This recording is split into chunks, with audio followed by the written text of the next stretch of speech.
What's up, goobers? Yeah, I'm streaming again. It's been a week. My sleep schedule has been both, like, upside down until recently, and, yeah. So, I actually went to the doctor, last Thursday, because, like, yeah, if y'all noticed, for, like, the past few weeks, I was, like, frequently having, like, sit down or, like, complain about, like, my back or something, and it turns out that it was something that I was not expecting. Wait, my face is lagging. I'm pretty sure I'm on the wrong Wi-Fi network. Let me fix that. I don't know why it keeps wanting to switch to, like, the crappy, like, Wi-Fi 2.4 gigahertz. Let me switch to Wi-Fi 6. Alright. Alright, that's better. Yeah, so, for the past few weeks, I've been, like, on stream and having, like, sit down frequently and stuff and being like, my back hurts, I'm so old, and stuff like that.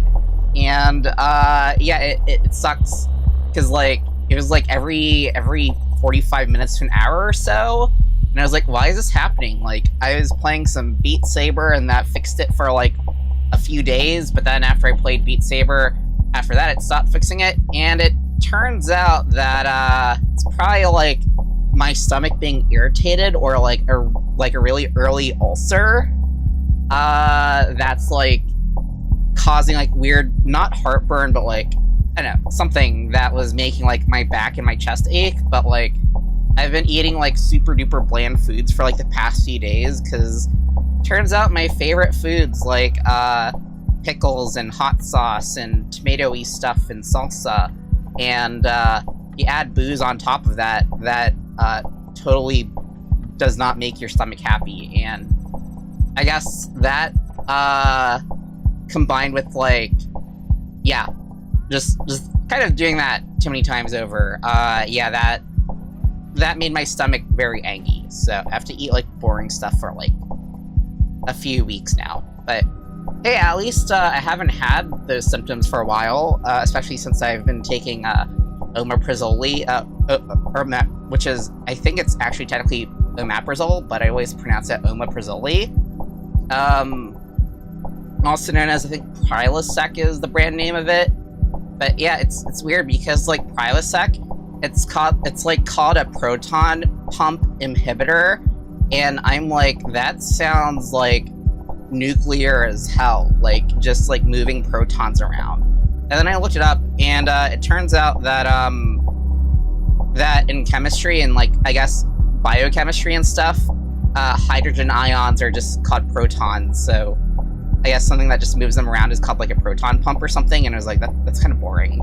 I thought it was gonna be cooler, like, splitting the atom and moving the protons around. It's like, yeah, I doubt that we have fission and fusion going on in, like, our, over-the-counter medicines. But, yeah. That's a thing. So, yeah, long story short, though, I've been eating boring-ass foods, because my stomach has been super irritated, but turns out that's what's been plaguing me for the past few streams, and not just streams, it's just, like, life in general. Like, it sucked having that chest pain and stuff. But, yeah, it's good stuff, though. Good to know what was causing that, and to be recovering from that, and in the end, I'm glad that we caught it before it became something, like, severe. Like, eating bland foods for, like, a few weeks is not the worst thing in the world. But, yeah.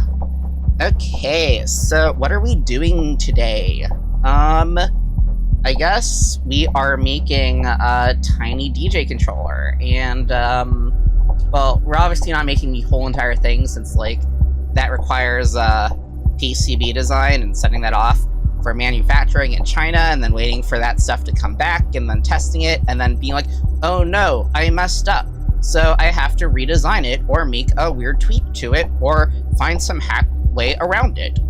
But yeah, we're gonna be doing some R&D, some whiteboarding.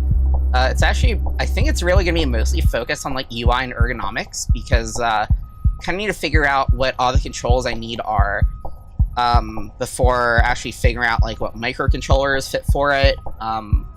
If I need to do like any triplexing or any weird stuff like that. Add any like multiplexers in there.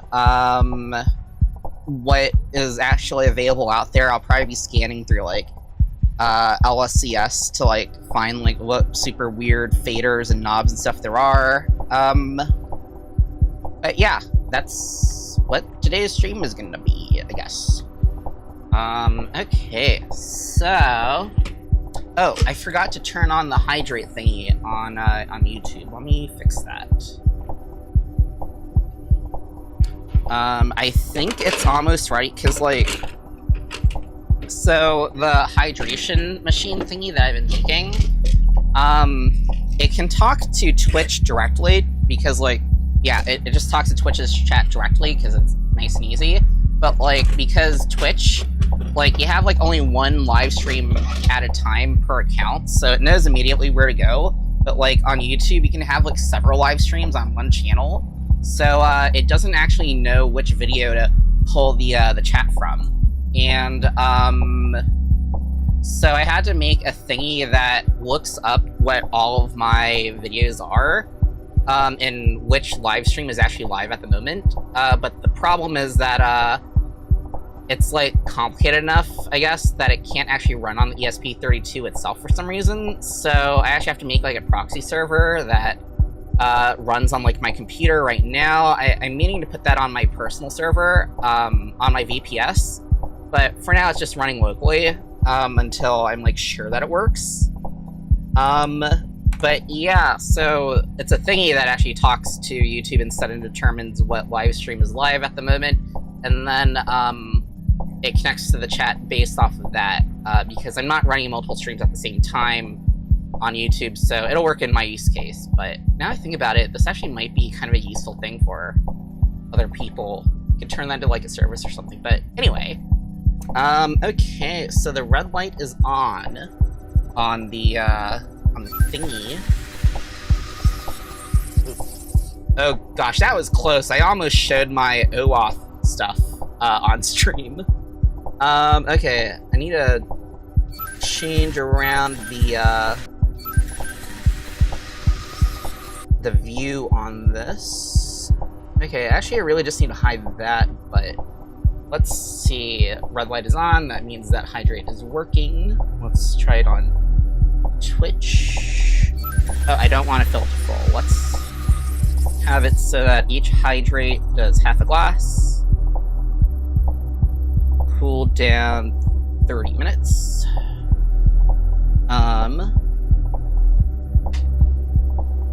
Cool, yeah. That should work. And, let's try... Great. Alexa, turn workbench light on.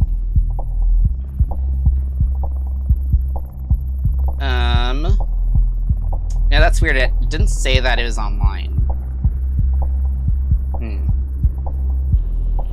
Oh no, it's because it wasn't turned on recently. Okay, let me just reboot it and try again. Should probably add like a proper power switch to this. You can probably just see that like inline.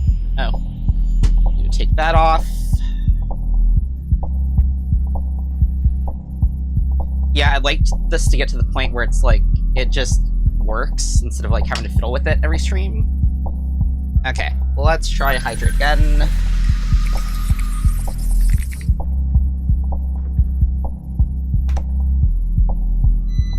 There we go.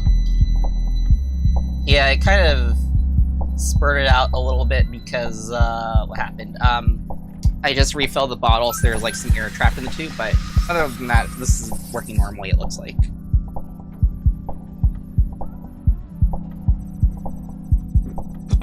Alright, well, that's working.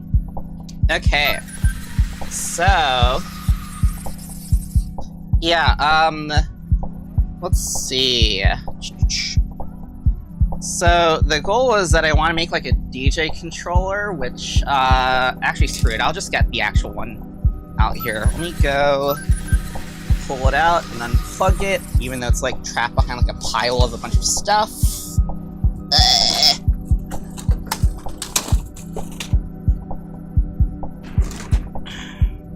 Or more like my DJ booth is like trapped behind a pile of stuff, because like it's on wheels. Shit, a bunch of stuff just fell. Anyway, yeah, my DJ controller is on wheels, and it goes into my closet, and I can like pull it out, but there's like a bunch of stuff in there. Okay. So, yeah. Alright, can y'all see this? Yeah, so this is a big boy. This is my DJ 1000 with custom purple chroma caps. Shit, let me just move this stuff around. Oh wait, it's too tall. Damn. No, close enough. So yeah, also it's kind of risky that this is like right in front of the water spout, but at least we're on cooldown right now. But yeah, so this is the big boy DJ controller, and it's pretty big.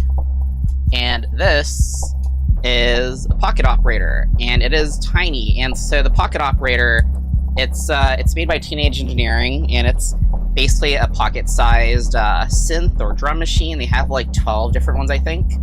But yeah, if we just put it right on top, see just how tiny that thing is. And its construction is like pure PCB. I think that all the components, like the microcontroller and such, anything that's like not a button or knob is like hidden behind the screen, I think. So that's actually pretty clever. But yeah, let me turn the light on. There, you can see it better. So yeah, the goal is design a DJ controller that is in this kind of like form factor. It's gonna be pretty fun. Definitely not gonna be the most ergonomic, but at least it'll be usable, hopefully. I do want to eventually make one where like you can only operate it using like screwdrivers or tweezers. That'd be really funny. But yeah. So before this thing falls or gets wet, let's move it out of the way. You know, actually it might be smarter for me to just like move stuff around on the workbench first. Okay. Yeah, I'll just move the water thingy off to the side, I guess.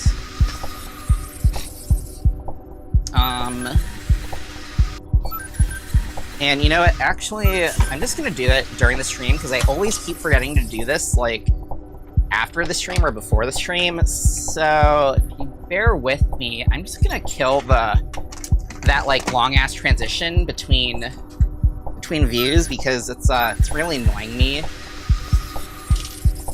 Yeah, we're gonna do some live OBS reconfig on stream. But let's get this out of the way first. Okay. I didn't realize that this thing is actually too tall to make it fit underneath that, so... You know, actually, I can fix that literally right now.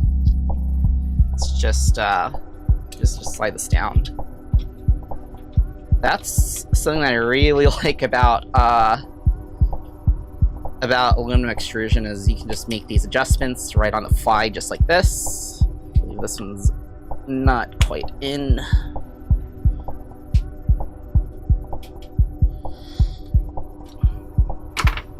Alright, now it'll fit underneath, and we don't need this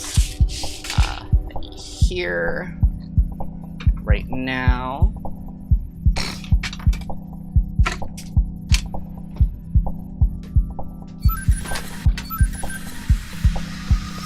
Although, we can also just have this, like, all the way here anyway. Okay. So, water thingy is off to the side now.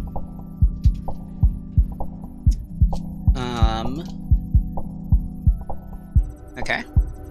And let me go get the DJ deck.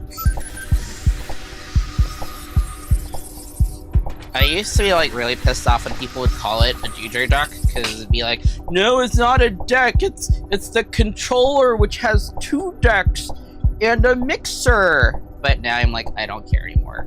Everyone calls it that, and it's faster to say. Okay. Cool, that's, okay, so this is a thingy. I just realized I could actually totally just do mixes, like, on here now. But, I don't think I'm gonna do that, because I actually want to do it in the VTuber space, but... Okay, so, yeah, we're gonna be using this for reference. Some of the reference, at least. Okay. Let me go kill that transition thingy, because it's really annoying me. I'm sure it's been annoying all the viewers at this point. I think that the novelty wore off. Like, I like it when I'm, like, transitioning between, like this view and, like, this view, but, like, we don't need it every time I'm moving between my workbench and my desk, so let me see if I remember how to do that in OBS. Okay, transition override. I forgot if I had, like, that one kind of,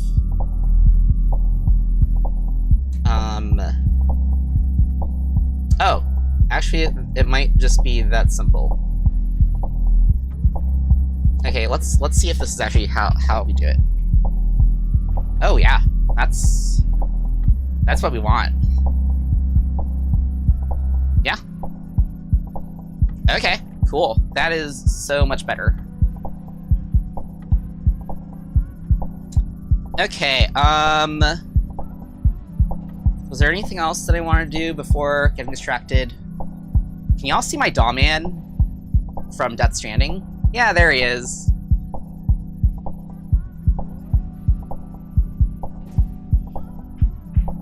Okay, let me go put this shit away.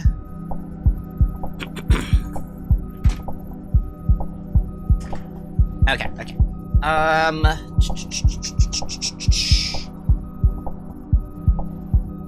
Guess.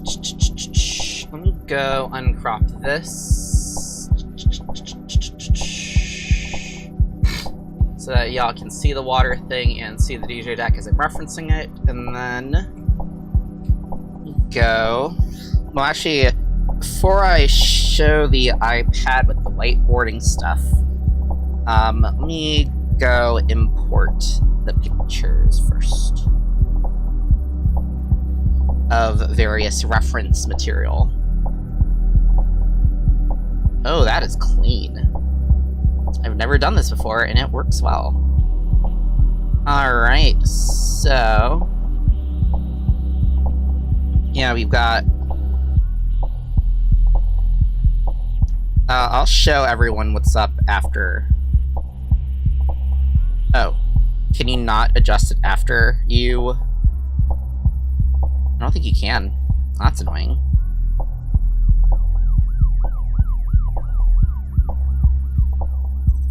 Okay. Just laying things out real quick.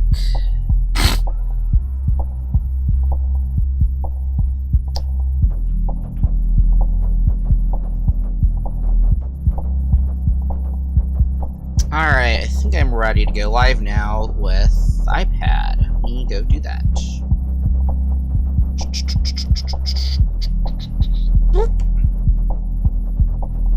Okay, where is...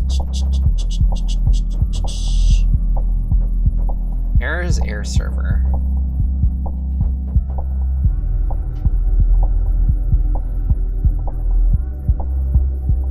Or maybe we just want it on... no, not in there. Okay.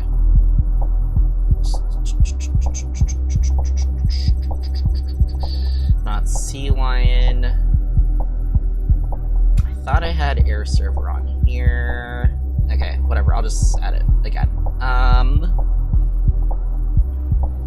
Window capture. iPad Air Server. Okay. There we go. Okay, cool. You can see it now. Let's just zoom in and crop it a bit.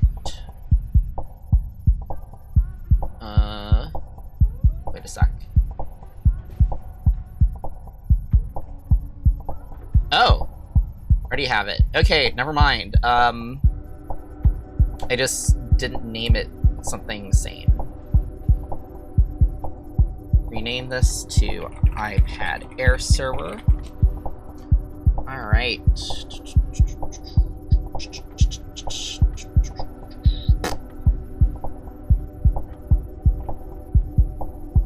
Okay. Cool. Alright. So... now, actually, I'm gonna go move that guy up to here.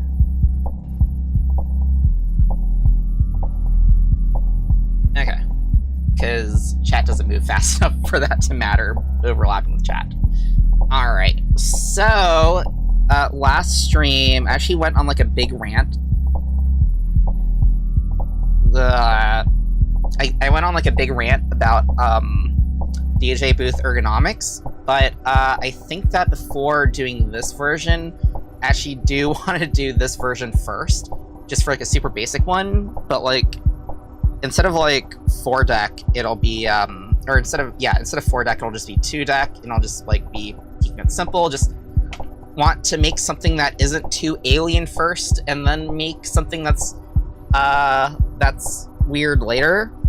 But yeah, okay, so this is the DDJ 1000, and it is the one that you see here. And it's 4 decks, so we're not going to be using this. And we're not going to use this. And there are some things here that are redundant that don't need to be redundant for this. Like, here... yeah. Like, so this cluster here is for playlist nav. This is how you can select songs without having to use keyboard and mouse and select in the software. This stuff is... I forgot if there's anything like the slip button on... It might be this one. I'm not sure, because I haven't actually used one of the newer S2s. But, like, we're not going to be needing that one anyway, because I'm planning to have, like, 2 ring thingies. I'll go talk about that a bit later, but I plan to have 2 of those going on, so we don't need to have that kind of be explicit. But we only need one playlist nav panel. And,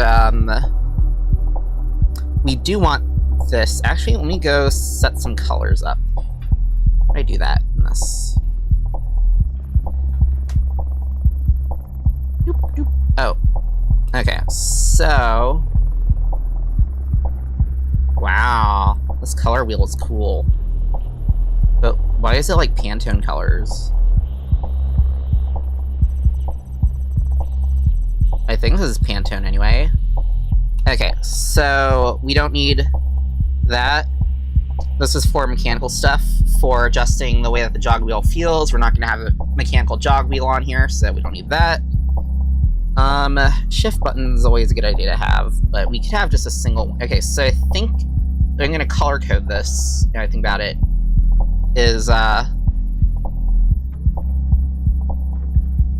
okay, hold on. How do I save a color in concepts? Let me look that up. How to save a color in concepts. Oh, you can drag and drop it into... okay, I got how to do it. No, I don't. Fuck.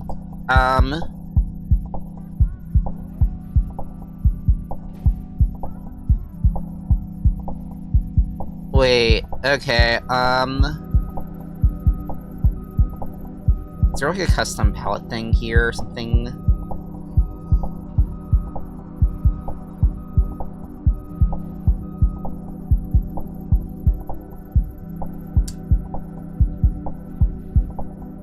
Okay, whatever. Let me just erase the stuff. because I found something that's kind of good enough. Okay, so use. Y'all can't see the UI, but there is UI going on here. Okay, so we're gonna use this like orangey red for we're not gonna include it at all. So, for example, gonna remove that there. No one needs quantize on the fly for these. Actually, nah, I'll include it anyway. Gonna remove that. Not gonna have any of that stuff. And we're not gonna have the outer two ducks.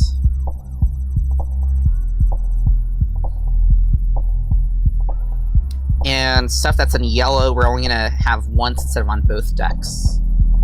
So that's gonna be like the nav cluster. And then stuff that's in blue, I would use green, but it's not on this palette thing, and I don't want to waste time trying to find palette stuff. Green means it will be replicated on all things. Okay, we don't need that. Don't need that. Yeah, we do want that.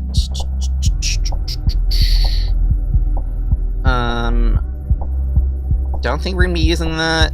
We're gonna reuse that thing. These are definitely important.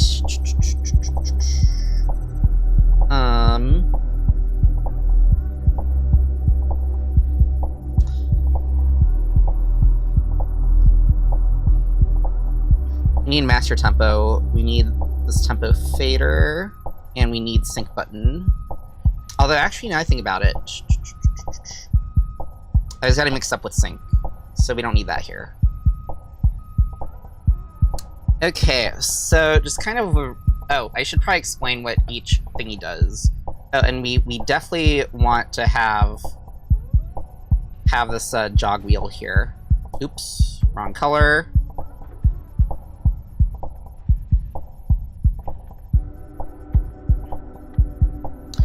Alright, so this is the nav cluster. This is how you look for playlists. We're gonna use that. This thing affects the mechanical properties of the jog wheel, but it's like a very Pioneer exclusive kind of thing. I don't think any other controllers really have those. Maybe some of the higher end Denons and Newmarks, but if you care that much about aesthetics, then the tiny controller is not what you were looking for anyway. Hold on, scratching my back. Whee!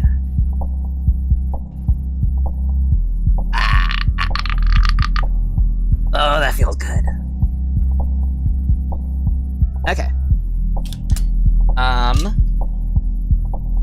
Alright, so quantize, I'm actually not sure what this does, because, like, typically in quantizing, that just means snapping things to, like, a grid or a beat, but that's literally what sync does, so I actually don't know what quantize does if it's not that. And slip mode, that's just a way for, that's just one of the modes for this to work, where, like, I forgot what it does when it's on versus when it's off. I just know that there's a difference, and that, like, one of them, if you, like, touch it, then it stops. The whole, if you touch the jog wheel, which is this, like, circular thing, which spins around, by the way, then if you touch it in one mode, then it stops the music playing, like, on a real turntable, and on the other one, it doesn't really stop anything until you actually wiggle it around. I think that's what it does. But we don't need it, because we're going to be changing up the interface a bit. Okay, here, so we have, this stuff changes the way that it loops. Like, I don't know, I'm just trying to think of, like, a song to, like, give an example for. So, like, let's say that you have, like, let's say that we have the alphabet song, and it's like A, B, C, D, E, F, G, and then if you hit it to, like, just a 4-bar loop, then it'll just be like A, B, C, D, A, B, C, D, A, B, C, D, and then if you, like, cut it in half, then it goes to A, B, A, B, A, B, A, B, and then cut it in half again. It's just like A, A, A, A, A, A, A, and then cut it in half again. It's like you know, that kind of stuff.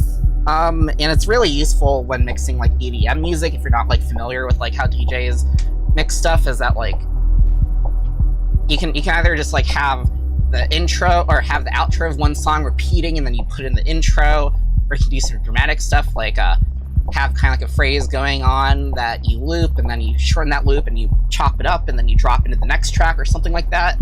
But yeah, so this controls loops, at least in kind of the classic way that Pioneer likes to control loops. It's a bit weird because like Pioneer and or not Pioneer, well, yeah, Pioneer technically, but, well, no, now it's Alpha Theta. Pioneer DJ rebranded to Alpha Theta a few years ago. But, yeah, I feel like that Tractor and Virtual DJ and Serato and Rekordbox is Pioneer, or Alpha Theta, whatever, is their software. I feel like they all want to do loops a little bit differently.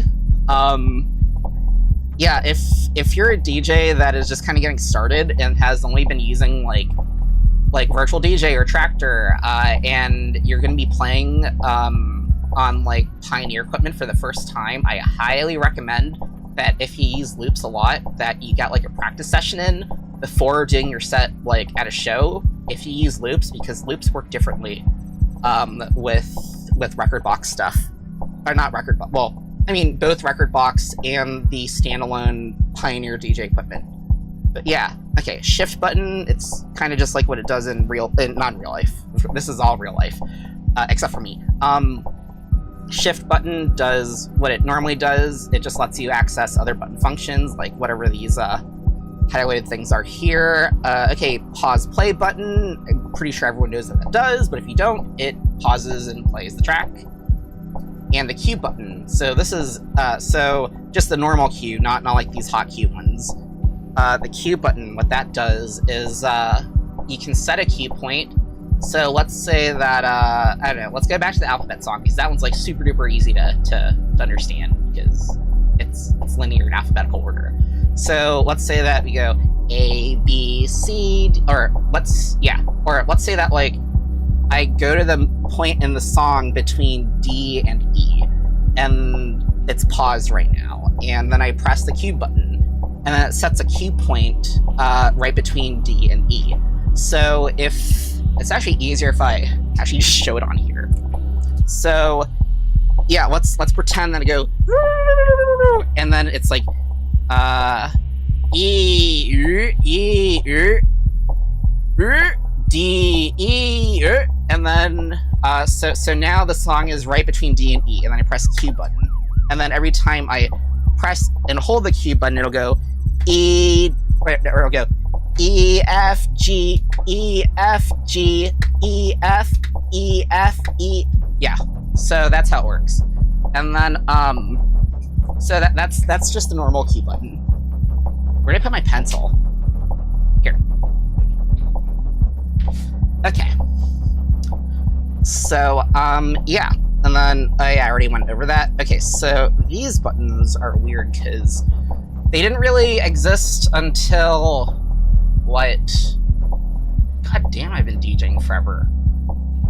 And by forever, I mean, not like forever, because I wasn't like old school and like on vinyls, but like, I'm just like, oh, wait, the thing that feels new, that was actually like 10 years ago?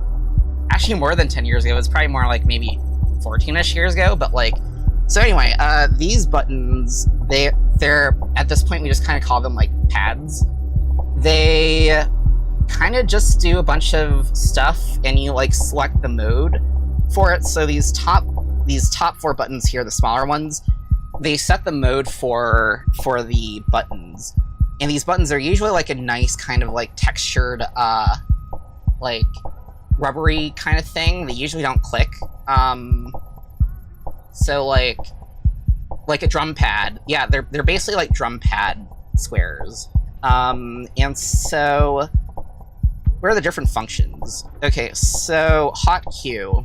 I just talked about how the cue button here works, and so hot cues, it's very similar, except that like you don't reset. So the Q button, you can set it anytime it's paused, and then yeah. Although I'm trying to think, because oh yeah, so you hit the button and then it pauses, and then if you're already on the cue point that it's set to, then when you hold it down, then it plays from that cue point. But if you're like later in the track and you hit the cue point button, then it resets the cue. Now with the hot cue, it works a little differently in that you press the cue button if it's not set, and once it's set, it never changes until you delete the cue point, which is usually done with like holding shift down and then pressing the cue point button, and then that cue point is clear, it's in clear state, and then you can set the cue point again. And so you could have it to where like to where this would be like A, B, C, D, and then like you could do a thing where it's like A, B, A, C, A, B, A, D, or something like that. Just by performing those, like you could like have it set so it's like this like kick and snare, and you go kick, snare, kick, snare, kick, snare, kick, snare, stuff like that. So that's one of the modes. Earlier DJ controllers used to just have like a row of like tiny hotkey buttons like up here or something that were just only that, but in the more modern ones, they combine all that stuff. Pad effects. I don't really use this that much, but I think that whenever you hold them down while the song's playing, it just puts like an effect on there, like reverb or flanger, or some like beat gritty weirdness or whatever. But I don't really use that. Beat jump. That's a thing where it's like you can set it up so that like this. Let me make it actually clear. So like if we're in beat jump mode here. So if we're in like beat jump mode, then this could be a thing where it's like -1 beat, +1 beat, -2 beat, +2 beat, -4 beat. Go away. Okay, yeah. The built-in assistant just turned herself on. That sounds kind of nasty, but anyway. So yeah, and in electronic music, everything is like, well, almost everything. I want to say like 99% of everything is, what's it called? Oh yeah, that means that cooldown's working. Wait, why is it set to? Oh, I accidentally set cooldown to like an hour. I meant to set it to like 30 minutes. Okay, let me actually reboot this so that yeah, I'm gonna go reboot it, and then you can actually try redeeming it once the machine's back on. I should really make it so that like whenever I push one of the buttons, it just resets the cooldown. But anyway, okay, yeah, you can try it again. But yeah, so everything in like 99% of electronic music is is 4 on the floor. Well, no, not 4 on the floor. Is 4/4 what's it called? Not time scale. Meter. Yeah, time signature, that's the word I'm looking for. So you're gonna be working like 1, 2, 4, 8, 16, 32, 64, 128, 256, 512, 1024, 2048, 4096. I don't care about the rest. But yeah, I mean, I don't even think it goes up to like 4096 beats unless it's like some super long ass trance song. But anyway, so yeah, okay, we're not gonna be using. Oh, I didn't go over all these. Okay, and sampler, I think that just lets you like basically use that as a soundboard. I've never used that function before, but like I'm pretty sure that like I know you can do this in Tractor. I think you can do it in Virtual DJ. I've never used it in Rekordbox, but and I've never used Serato, by the way, so I'm never gonna speak on Serato stuff because I never used it. But yeah, so with sampler, you can just like put like shitpost sounds in there, like the air horn and like poggers, like Coco Curie saying poggers, because she says it in a fun way, or like I don't know, like the vine boom sound, or like that like bamboo sound hit, or, you know, just those shitpost sounds. I mean, not everyone uses this for shitpost. I think some people actually use it for drums, but like, whatever. If I was using it, I use it for shitpost, but I don't use it. Okay. So, I don't really know what the page buttons here do. I mean, it sounds self-explanatory, but since I haven't used it, I'm not going to guess about what it does. But yeah, and then key sync and key reset. I don't think anyone actually uses that. Okay, so yeah, that's all the stuff that we're gonna be putting per side. And this, the left side is the exact same as the right side here, so we don't need to redo that. And then the mixer. So, yeah, this is the trim knob. Do the lower end controllers even have that? That one does. That one's called gain, but it does have it. Okay, yeah. I guess that we should probably have it.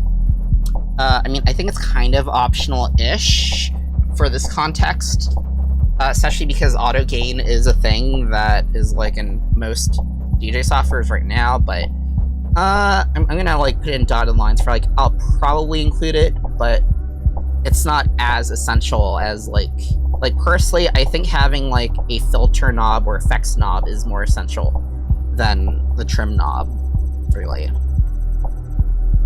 But yeah, so we do have an effects knob on there. Let me actually hold on. I'm gonna hide this a bit because it doesn't actually stop it from being shown. Let me go look for like the old Mixtrack Pro. That was the one I learned. Oh, water. Whee!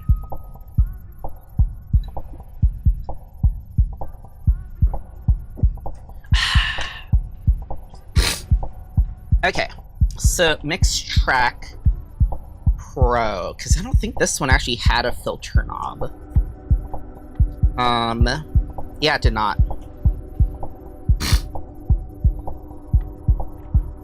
Trying to find like a clear picture of it. Everything's like the super old one.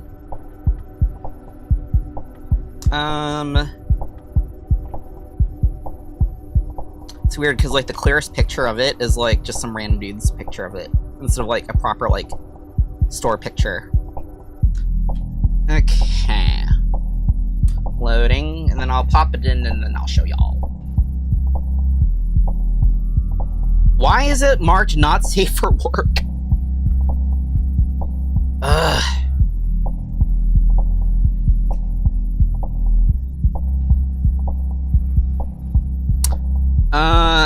Okay, I don't care enough about it to show it. Let's just get back to concepts.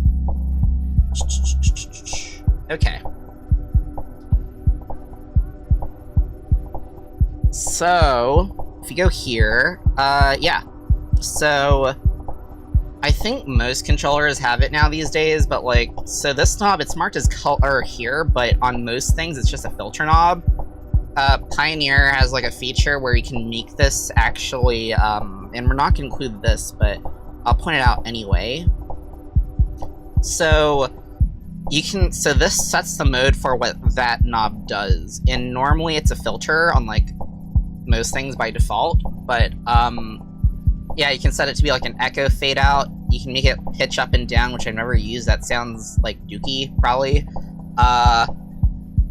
The noise thing, I think that just makes it sound like, I think it just crossfades it in with like white noise or something, but yeah, that's a little much, and I think that like 90% of DJs just always keep on filter anyway.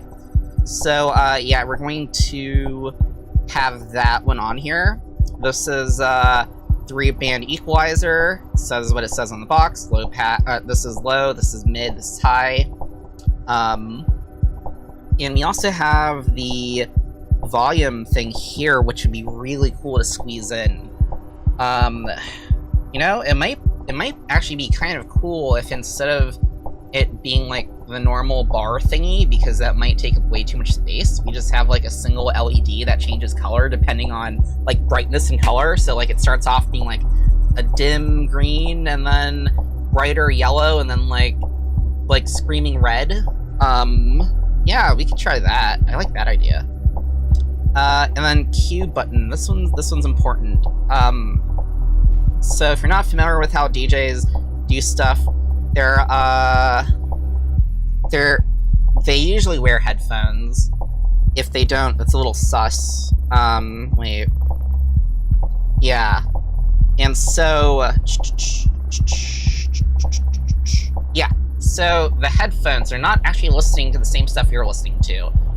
The stuff that you're listening to comes out of the master output, but the stuff that the DJ is listening to could either be the master output or it could be the Q channel.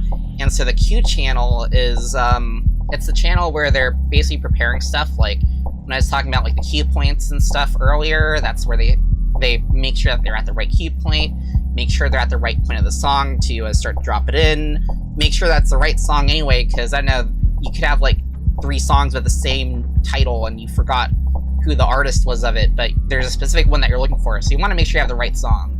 But that's how DJs pre-listen to whatever they're doing, and that's why there could be just like a really like, I don't know, like a calm, beatless part of the track, and then you just see like the DJ going,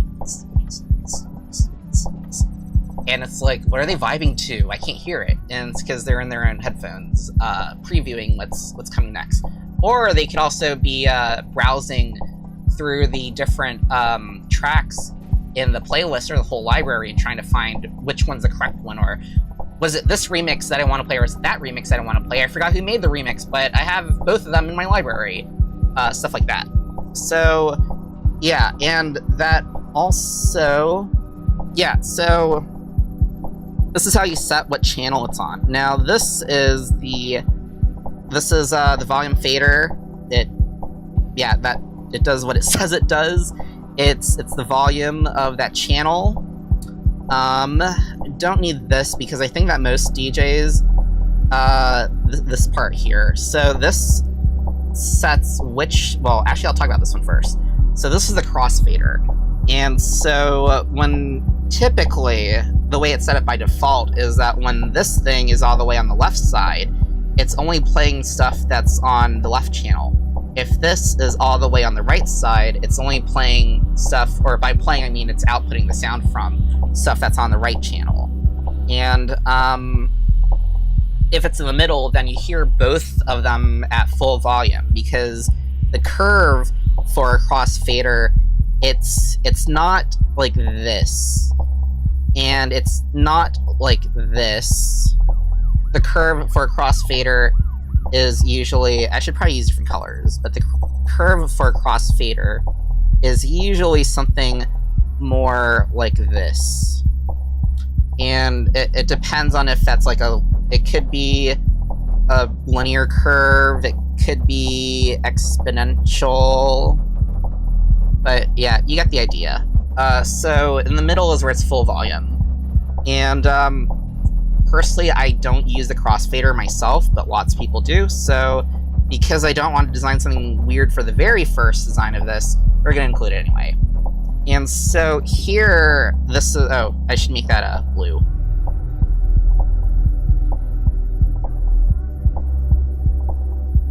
And so here, the A-B thing, this lets you select what side the controller belongs to, but this is mostly a thing for like 4-deck controllers, because when you have just 2 decks, it only makes sense that the left is on the left side, right is on the right side. But here you could want it so that like maybe your 3rd deck is a microphone if you don't want to use the built-in one for some reason, or you could have it so that like maybe the 3 left ones are, or the 1st, 2nd, and 3rd ones are left side and the 4th one is right side. Or you could just not want to have to mess with the crossfader and just set it all to through, which I'm pretty sure that mine is set to that already. But we're going to include that, and if someone wants to toggle it here, they do that through the settings, because, yeah, it's supposed to be a tiny controller. We just want the essentials. Alright, so that means that we're going to include that, and just for readability's sake, gonna I mean, I don't even think that we really need the trim, to be honest, because, like, this is eraser, right? Yeah. I don't think that we need trim, because, we have the volume fader anyway, and so, and this isn't really meant to be, like, a serious controller. This is meant to be, like, just a silly gimmick project, so whatever, we don't need that. So I'm just gonna match this on the other side, just for clarity.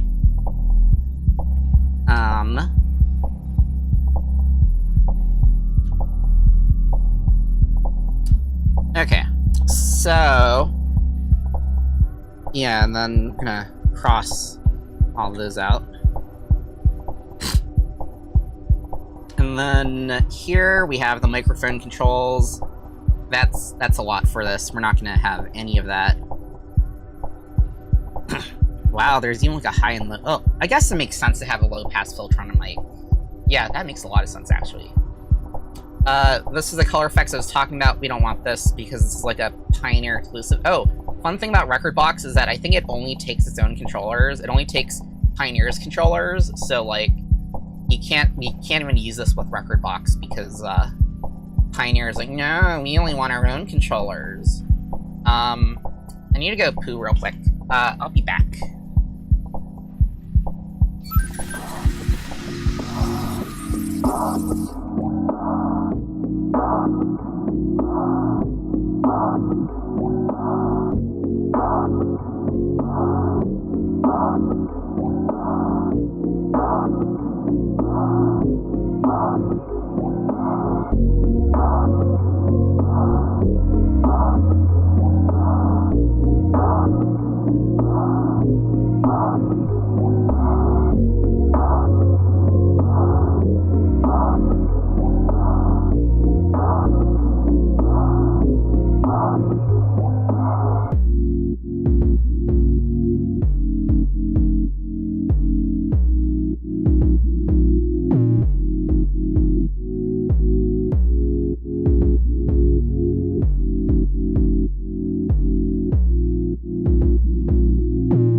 folks, I'm back putting on the stuffs.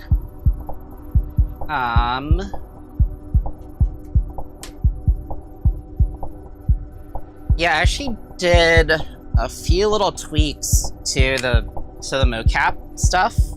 So, yeah, my trackers would jump around sometimes, so I put a little thing so that they have like a proxy, so that it just snaps it instead of snapping directly to wherever the trackers are. It like has a small bit of linear interpretation, and I think it's making things smoother because like I can do this, and it's not as jumpy as it was before. But yeah, okay. Is everything working? I think everything's working. Okay, cool. We're good. Okay, so what is it doing? Yeah. Back to UI stuff. Okay, so we're not going to be using any of the color effects stuff. We don't use sampler for this. This, though, is probably important, so I'm just trying to think of, like, if we can minimize it away from 2 knobs. How do the other controllers do it, the lower-end ones? Because, like, this is the DJ1000. It's, like, basically the flagship of its line. This is the DJ 400, which is, like, a very small version of it, with reduced features, but it still includes that part. Oh, and I don't know if... Because I know that for some controllers, they don't have those controls on the top. They have them, like, up here instead. Like, my old mix track had them up here. So, yeah, but, I mean, it makes sense to have, like... Because I talked about how the crossfader works, and so this knob here works the same way, except for it's, like, in your headphones, are you listening to what the crowd is hearing? Because if you are, then it's all the way to master, and if you're listening to only what is in the Q channel, then the tick mark's gonna be here, only in Q. And then this is the volume level, because you don't want to kill your ears. So, yeah, let's keep that. You know, actually, technically, the color scheme's wrong on here. You want to use yellow for stuff that's only used once, and it's gonna be teal for things that are per deck. Alright, so here's the master volume level. We do want that. That's just how loud it goes out to, like, all the people listening. Booth monitor, we don't need that. That's, like... I don't think I've ever used that professionally either. But we do want the monitor queue, though. But yeah, so booth monitor, I want to say that's, like, the, so I was talking about how there's, like, the headphones that DJs wear, and booth monitor, there's also speakers that face only the DJ, but I don't really use that ever. Okay, so this is special stuff. It's really cool, but we don't use that. In, like, software that's not Pioneer, and actually really cool fact about the DJ1000, even though it's meant to plug into a computer as, like, a controller, the mixer unit itself, the center part, is actually a hardware mixer. You can unplug it completely from a laptop, and all of the equalizers work, all of the, effects work. Well, I think most of the effects work. I'm not sure if 100% of them work, though. I don't think the beat effects work, because it needs to know what the tempo is, and I think it does that from the software, but I know that the filters, color effects, stuff like that all work. So yeah, that's pretty cool. And that makes sense, because you can actually plug 2 laptops in at the same time on this. I've never used that feature before, but it's a thing. Okay. So yeah, what are the other things on here? This just sets what channel the beat effect is set to. We don't need that.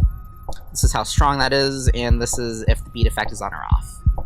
and we don't need to do this side here because it's the exact same as here. So yeah, that's all of the parts on here, and I included other DJ controllers so that we could see like what a reduction of that looks like for like 2-deck controller.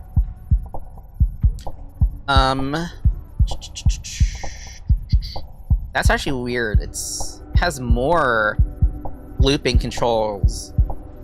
The lower end one has more looping controls than the... Oh, does it actually?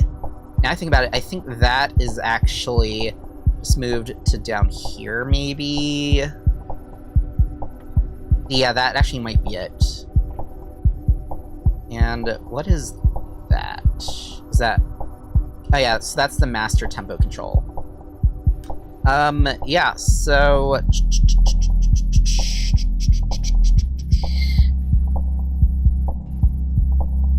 Oh, and this isn't... Oh, did I grab the wrong one? Oh, this is the FLX4, this is not the 400. Okay. And this is also Serato. So, it does work slightly differently. Now, here we can see... We're actually going to be using a cluster similar more closely to this one, where it just has the playlist selection in the top center. And this is how lots of things do it, where this is a rotary encoder with push button action, and it has a load in the left or load in the right. Deck stuff on either side. Yeah, I'm just checking if there's any features on here. Now, this one, or any features on this one that are missing on this one for some reason, and in fact, it is that centralized track selection stuff that is missing on here, which is on a per deck thing and works slightly differently. Now here is a not Pioneer controller. This is the Control S2. I don't know if this is the Mark II or the Mark III. It's definitely not the first generation of the Control S2. But Tractor is a different DJ software. It's probably the third most popular now, I think. And it's made by Native Instruments. And so they have a very similar thing going on, but it's not the exact same. I mean, it's pretty darn close, though. Yeah, it's actually kind of basically the same thing, except this move knob thing. And the way Tractor does their loops, I actually prefer it over the way that Pioneer does it, where they have a single button for setting loop size, and you just push it on and off to turn it on and off. But yeah, so I think that's kind of what we have going on here.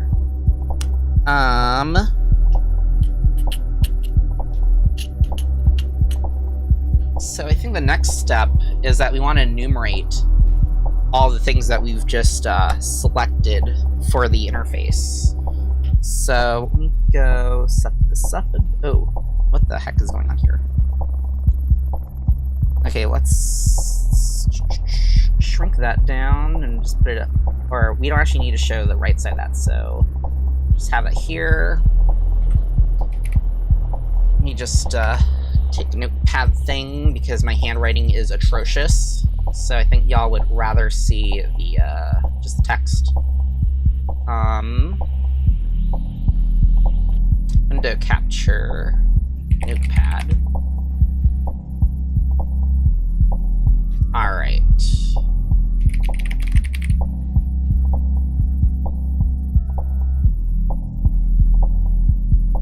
Let's zoom that in so that y'all can actually see it. Okay. So DJ controller feature. That. I type badly when people are watching. Don't judge. Okay.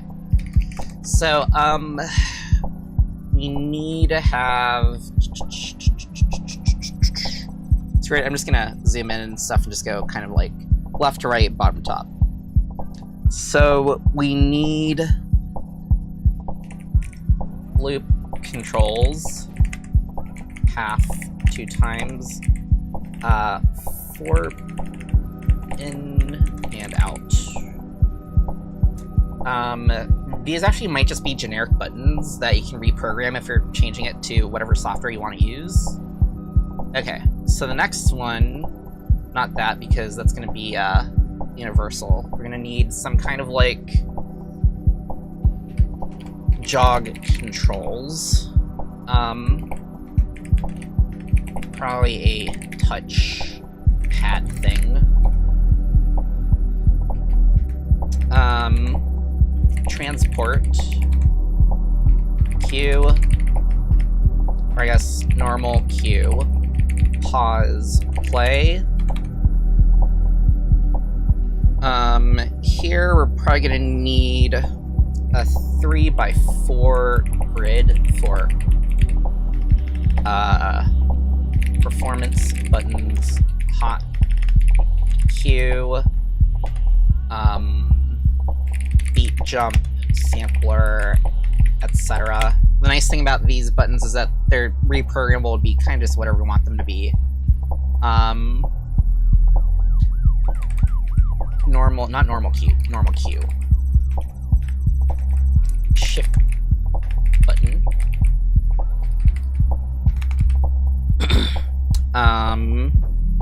Tempo controls, or tempo slider, and tempo, not tempo, beat sync,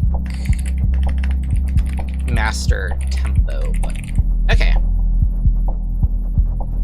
Yeah. And then, you know, just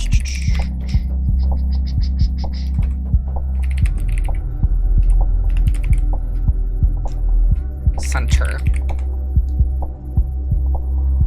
So for the center controls, what we want is that we want all the things that are in yellow plus this blue cluster. So that'll be EQ, 3-band, or I guess per deck. 3-band EQ, filter toggle, and volume faders. And then we want overall mixer stuff. We want master volume, Q, master mixer, Q volume level, crossfader. Oh, I forgot to put here that we also want the channel Q toggles. Okay.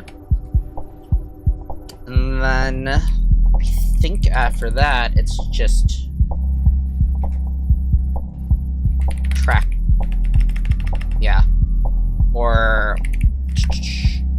library navigation. So that's gonna be, well, yeah. Okay. So let's imagine what the controls for all of these are. It might be better to make this a spreadsheet. Yeah, let's do a spreadsheet. Okay, sheets.google.com.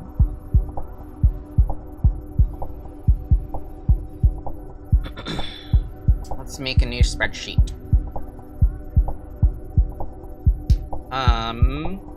Yeah, okay. Oh, let me go reset my resolution on my main screen, so stuff might go a little wacky for a bit. Okay, cool. And then let's turn on Firefox. And I'm gonna turn off the notepad stuff since we're gonna be showing stuff here anyway. Let's full screen that. Yeah, that'll work. Okay. Oh wow, Zoom It is actually working gracefully on Sheets. It's pretty bad in Docs, but it's not bad in Sheets. Okay, so... Oh, I need to get Notepad up on... I'll just put it on that monitor. Okay. So, I guess I'm going to organize it so that column A is going to be the overall control family, column B is going to be each specific control, and column C is going to be the type. So then, let's call it cluster, actually. Cluster, control, and type. Or let's have, yeah, type, and then let's actually have this one be like, yeah, screw it, let's just call it type. Okay, so, let's see. Loop controls. We have half button. Oh, and then I guess here we'll also have notes. Okay. 2 times button.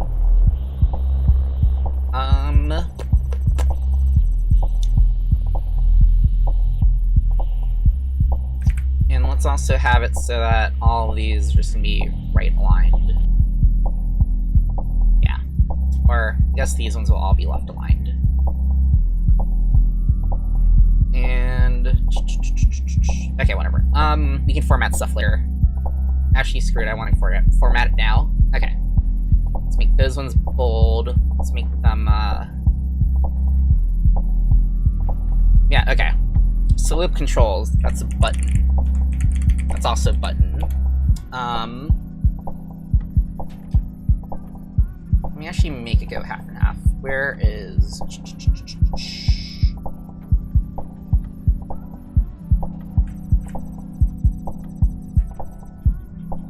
Wait a sec. Okay, it's that one.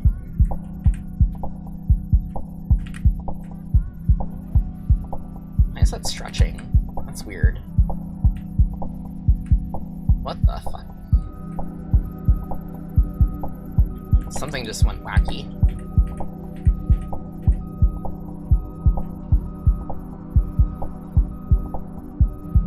Okay, why is cropping not working the way I thought it would work?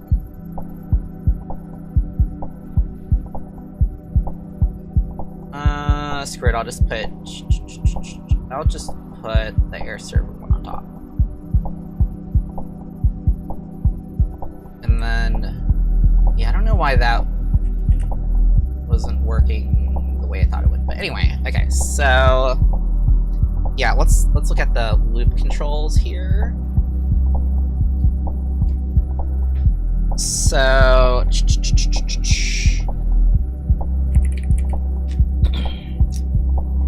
4-beat exit.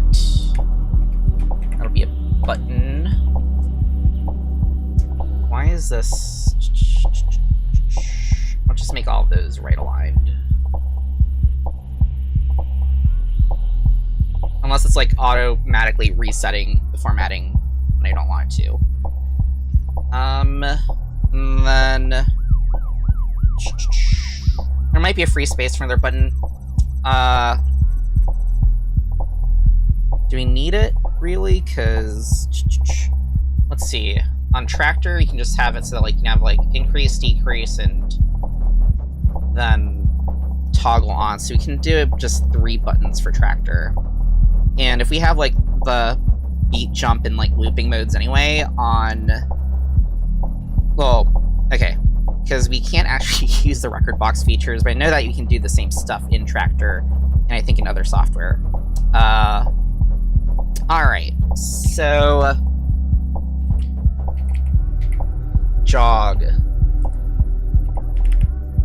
I don't think that we have space to put a physical wheel on this. It would be really cool if we could have like the old school iPod click wheels, but I don't know where you source that. I have a feeling it's probably easier just to get like a touch XY thing and just like silk screen or like template some like circles on them. But the way I was thinking, oh, you can't see this because it's off the side. Okay, but the way I was thinking that it'd work is we would have so I was thinking that we would have, like, a touchpad.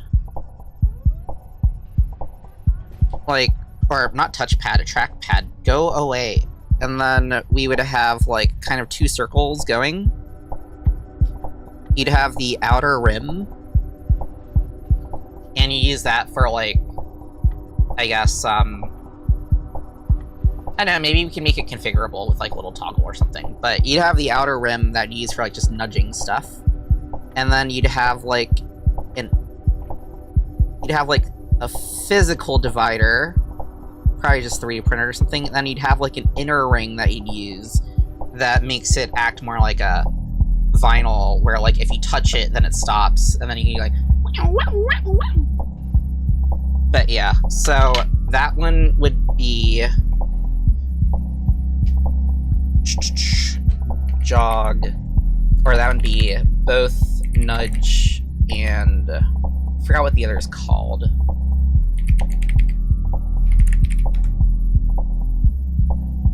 Let's make you bigger.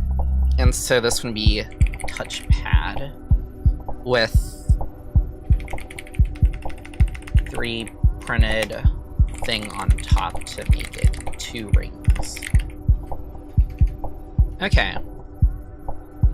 So, what else? Where do I put that notepad thing? Alright. We need a shift button.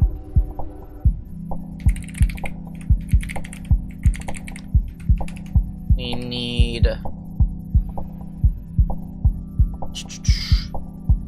transport. This would be pause, play, that's a button, Q, that's a button. And I'm actually gonna put master tempo and beat sync under that.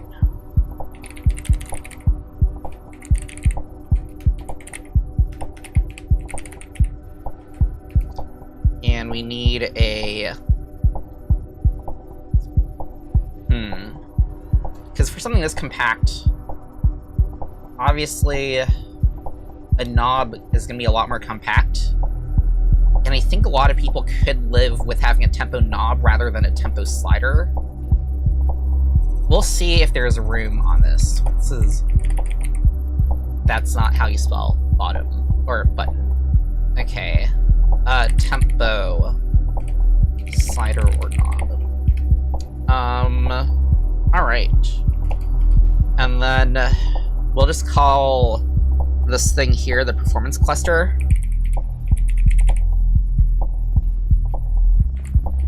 Hot cues, jumps, etc.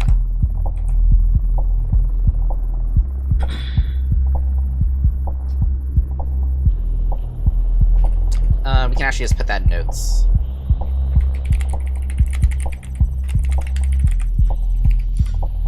And then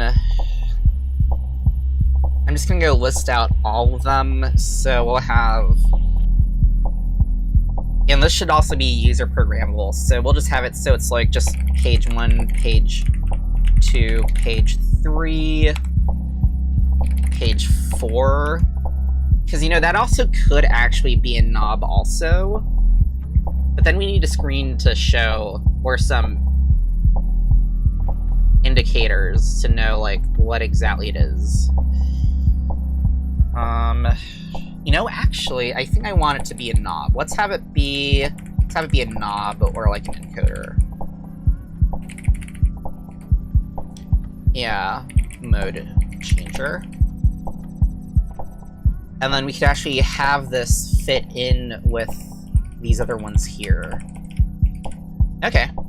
So we'll have, we'll just call this one like top 1, top 2, top 2, top 3, top 4, bot 1, bot 2, bot 3, bot 4, and all of these will be buttons. Okay. And then, let's see.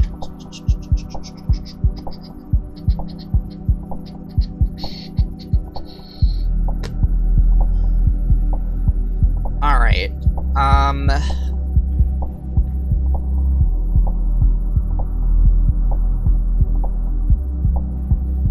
yeah, and then here we can do...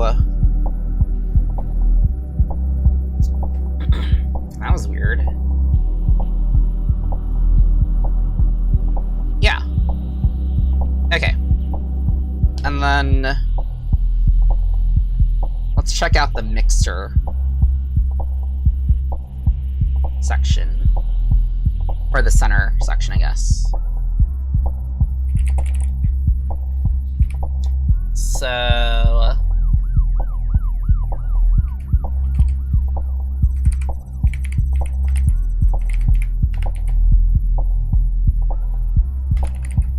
And I'll just put here that we're gonna have 2 of these.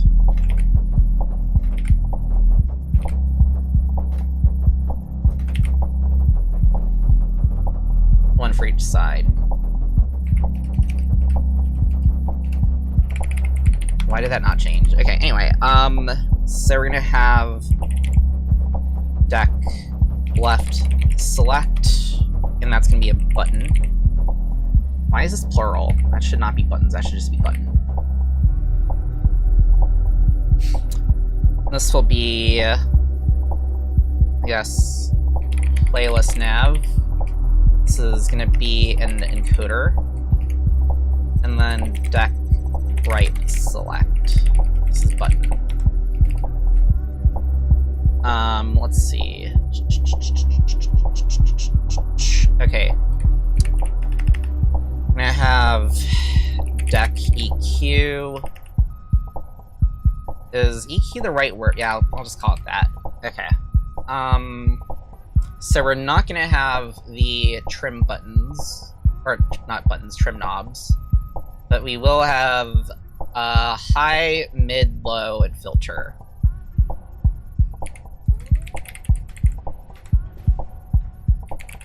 Mid, left, low, left. Filter, left. Q, toggle, left. And volume, left. And then that'll be a knob, knob, knob, knob. Q toggle will be button. Volume will be slider. Okay. And then we can just copy all of that. And then just Control H that.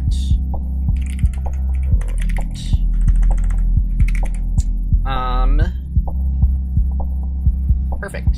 It does it in the selection as I thought it would. Okay. So we have the EQ. I mean, technically it's gonna be a filter. We can just call this filter or effects.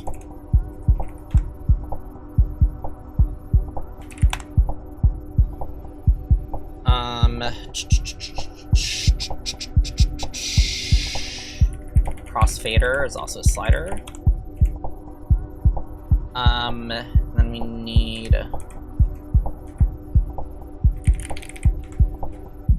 we need master vol, and that can be a knob. Master Q, that can be a button, or that should be a button.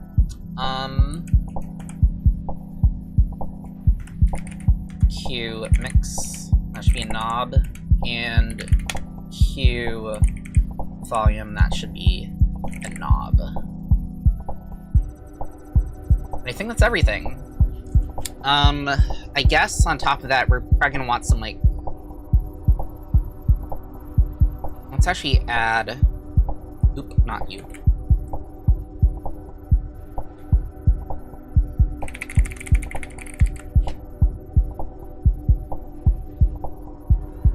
gonna put if it needs a light indicator and what type. Okay, so loop controls. That can just be, on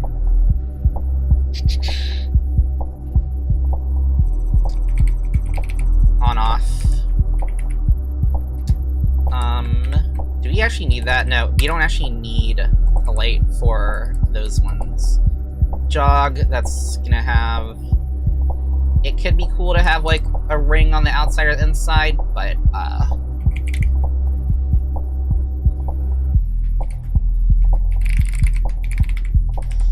shift button, we don't need that. Pause play. Let's make that RGB. Q, let's make that RGB. Master tempo is on off. Sync on off. Tempo,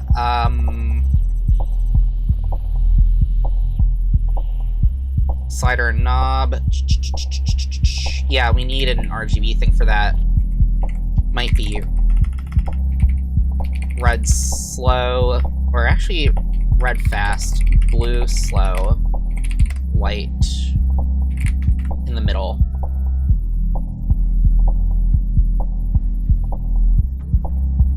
Okay, mode changer. Yeah, let's have...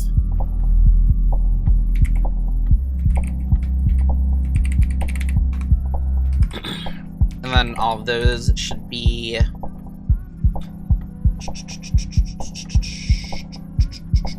You know, actually... Because we could have it so that the mode changes the colors of all these buttons. Yeah, let's actually do that. Okay, library navigation.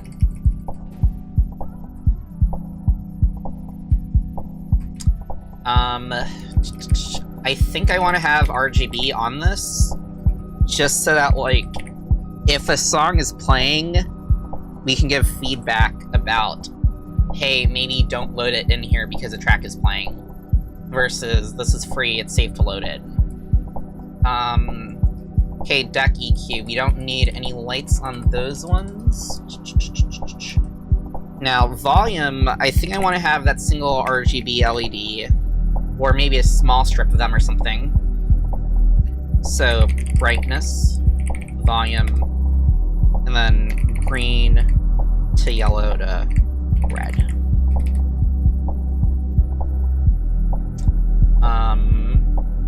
Yeah. And then master volume will have the same kind of thing. Okay, yeah. I think that is a pretty sane set of things. Alright, so I think next I want to lay stuff out just so that you have kind of like a sane view of what we're looking at.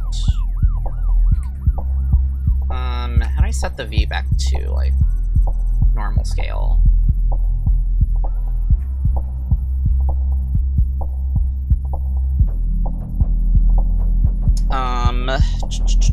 So I think the easiest way to do this will be... Where are you, Photoshop? We'll just play around in Photoshop, I guess. Okay. Let me kill Firefox for a bit. And reset that transform.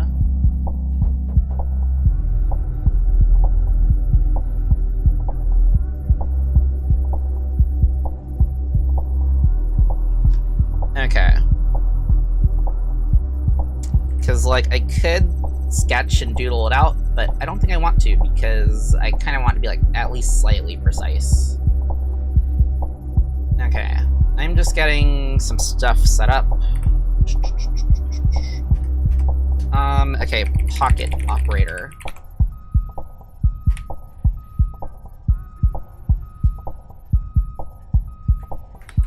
And we're just gonna copy elements from the pocket operator in its general kind of sizing. Although, I need to find where to get, like, small, fader. Do they have, like, tiny, tiny faders?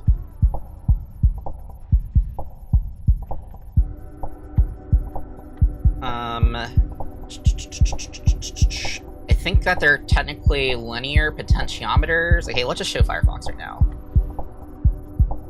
Okay. Linear potentiometer. Is that what they're called?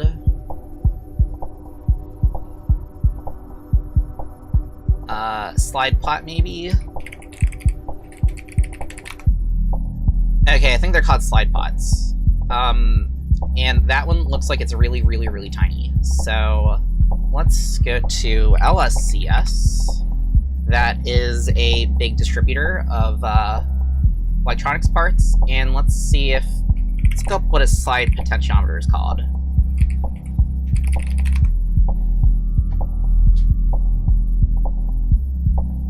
Oh, wait, no, that's a slide switch. We don't want a slide switch, we want a potentiometer. Potentiometer is just a fancy way to say that's like a variable resistor, which I realize is not a simple way to say it. It basically means you can put in an analog value. Like, you can make it go like all the way one way, all the way the other way, halfway, a quarter of the way, third of the way, etc. Probably be easier. Okay, so if we, oh, so they do have an entire category just for that. Okay.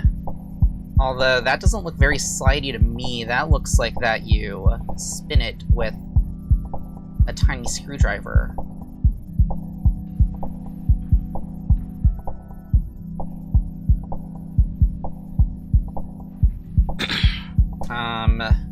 Okay. What here is actually a slider? If we look up slider. Crossfader?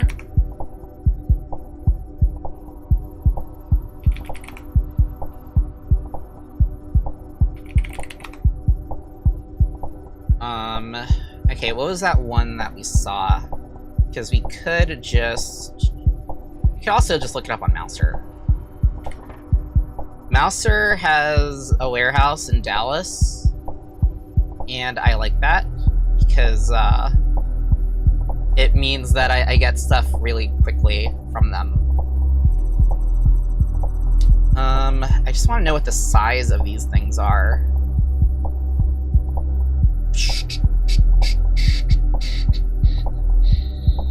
Because this is what we want.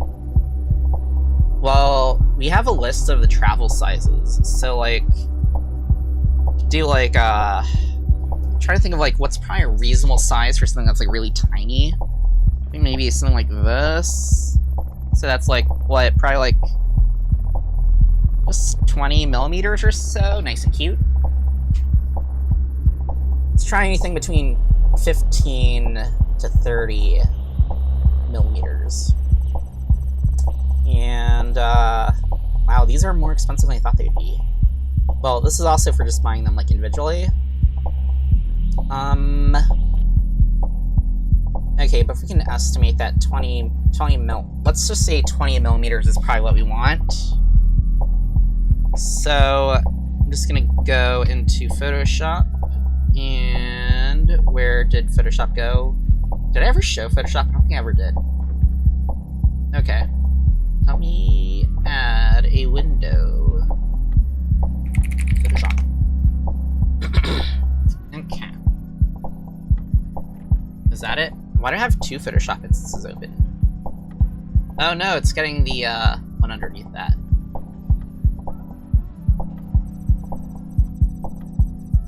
That's weird. Okay, screw that. We're just gonna share the screen.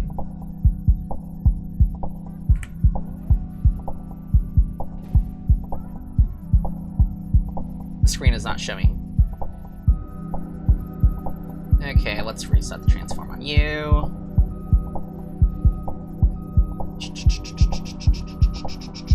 And make you fit.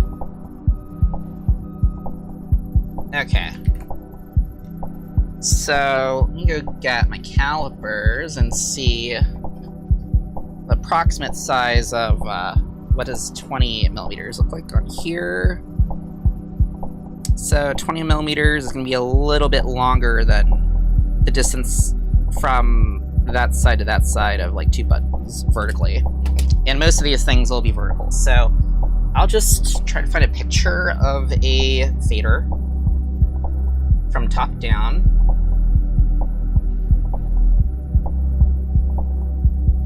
And we'll just work with that, I guess. Top view.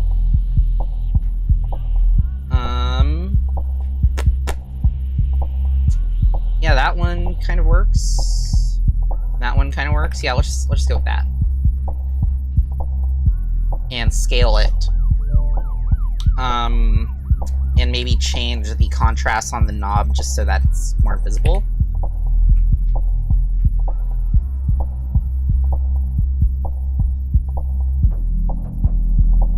And it'll probably end up being a little fatter. Oop.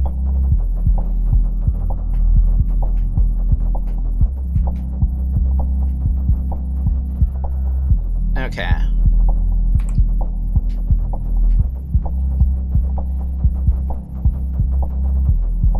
Let's also take that and just colorize it a bit.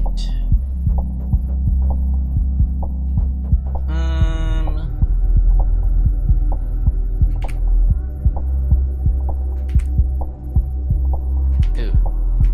I didn't want to do that.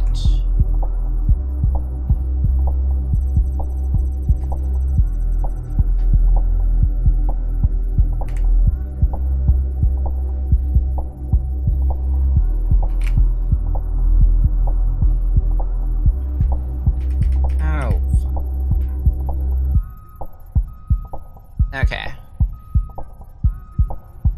Round those out to make it look a little bit more natural. Yeah, that looks pretty natural.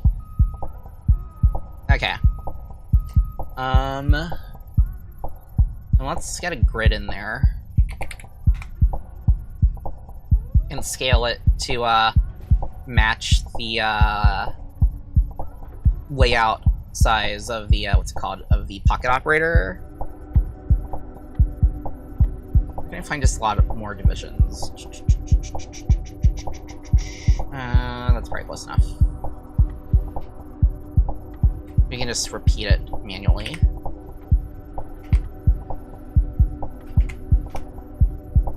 Alright, duplicate. And so to like prime multiply, I guess.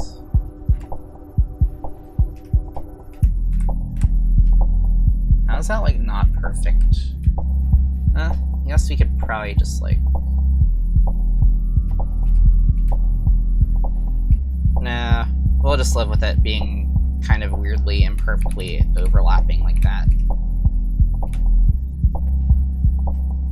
That's not a big problem. Okay, let's merge those.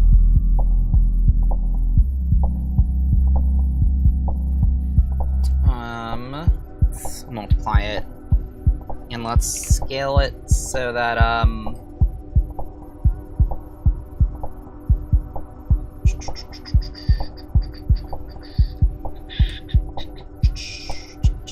so that it aligns up with the grid size. Oop. I only wanted it. I only wanted to. That's so finicky. Okay. Let's line it up so that. Yeah, that's pretty close enough. And then also the vertical elements. Because it's not actually square.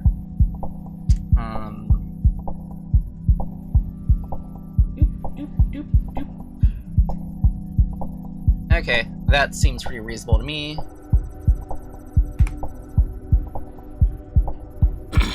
Alright, so... let me save this file. Layout for tiny DJ controller.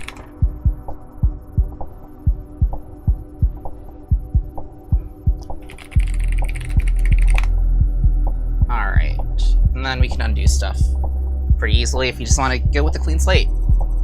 Alright, so let's pick little individual elements from this and let's merge that together. And let's pick out little knobs and stuff from the, what's it called? From the pocket operator. So we have a knob here.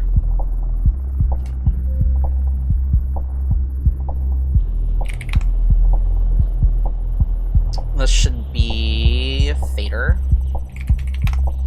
And then button.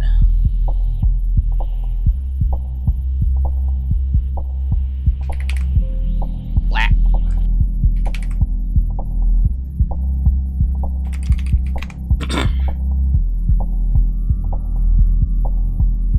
Okay, so we have all of those elements, and then touchpad.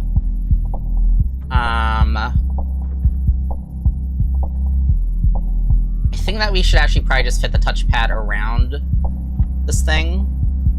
Yeah, let's do that.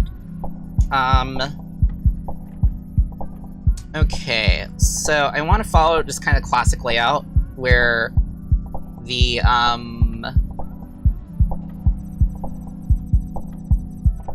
what layout? Where pause, play, and all the performance stuff is on the bottom, at least. Jog in the middle, loop stuff on the top.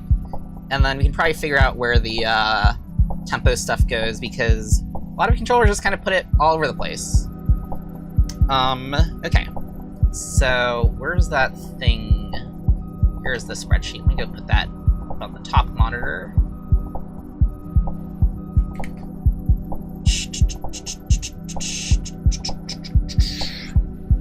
Okay.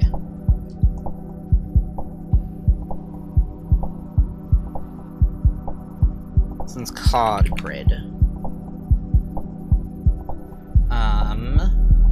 Okay, let's make a folder here. And let's call that, loop stuff. So I think that loop, we actually kind of maybe want 4 buttons on that, and they can just be, I don't know what the 4th one will be.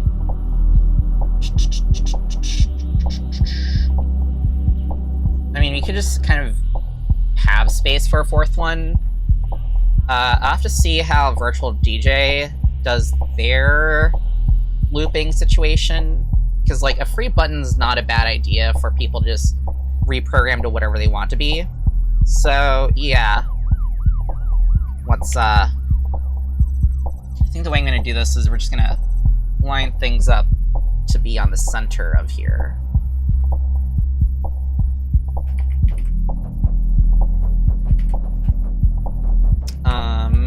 You know, actually, maybe you want these to have, like, little labels on them. Yeah, let's give it tiny little labels. I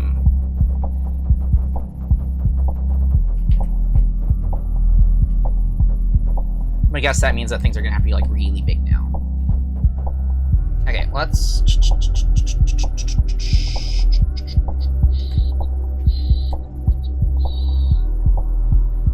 hide the pocket operator. That's just kind of reference.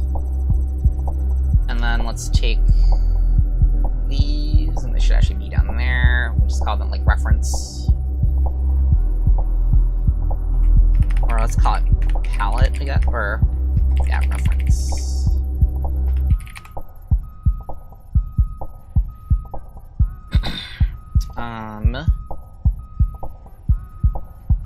And let's also, just so we can squeeze in labels easier, maybe let's rotate the buttons. Yeah.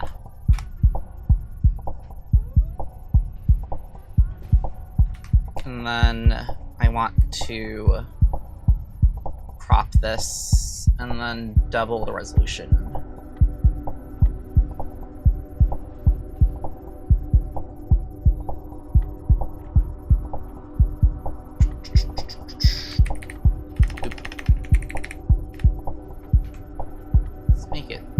twice as big. Okay.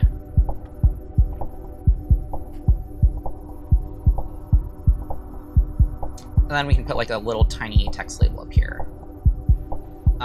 Let's just go with boring. Nah, it's a little too basic. Let's go with carbon. That's actually the font that they use in Death Stranding. Okay, so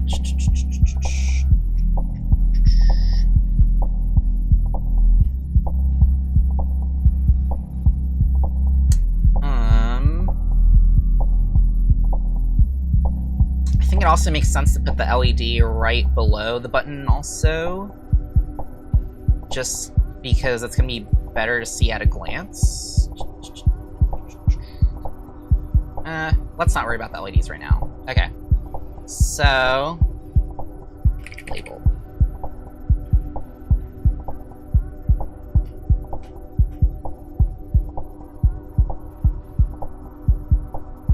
All right, I think that we have a cluster here. So can we duplicate that? I wish that Control D was duplicate in Photoshop also.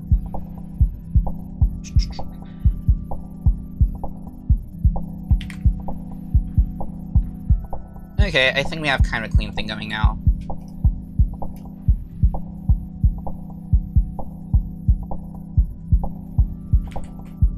So this one here would be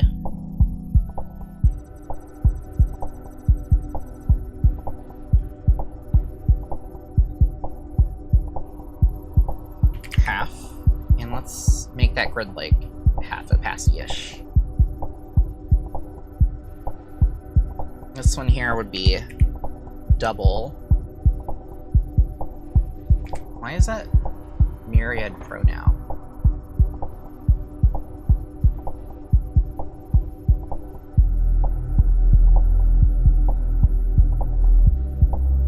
Why did that change font?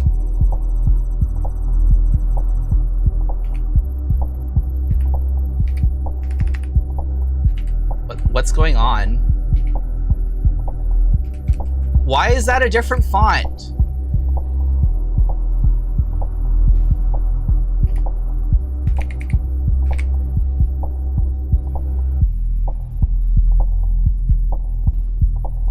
Okay.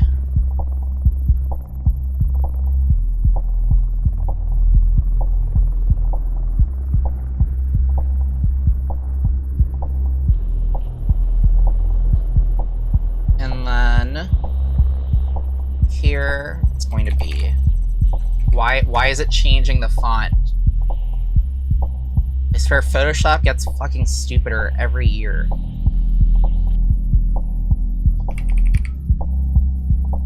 Okay, let me look up why it's doing this.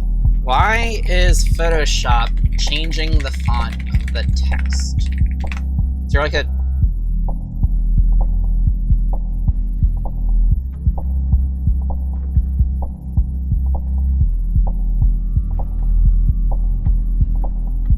Is this like a new problem? Is there like a document default font or something that's using? I mean, technically typeface. Ugh. I really need to learn how to just switch over to like Affinity, because I bought Affinity, but I don't use it because I'm not used to it. But yeah, this stuff is really fucking stupid. Photoshop peaked like 8 years ago. It's just been getting worse and worse. Okay, whatever. What happens if I just copy paste that and then try to change that? Why the fuck do you keep changing it?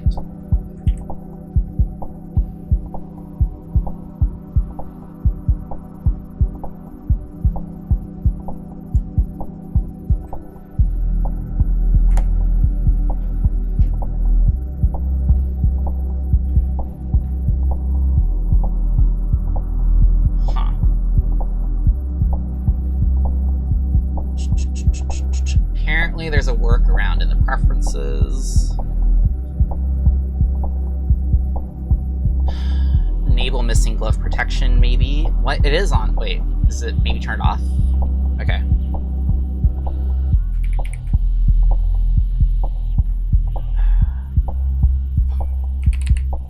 That worked. Okay. Maybe it's a bug. Maybe it's enshittification. Whatever. But we have fixed that annoyance. Okay, so going back to the spreadsheet, which honestly there's not enough room to show everything, so I'm just going to narrate it. We have the jog stuff, but I'm going to save that for later. I think that we can have the shift button. I think shift button should actually probably be on like the top left. That's usually where shift is placed, and it just makes it kind of easier to, I think people just instinctually use, like, shift button is going to be on the left side of stuff. And since most people are, like, right-handed, they can just, like, kind of brain dead it using, like, the left hand.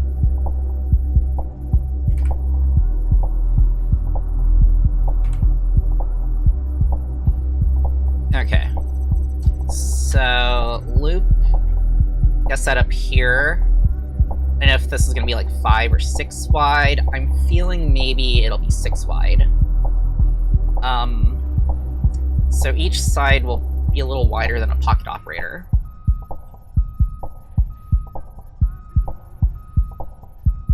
This one will be a shift. Okay.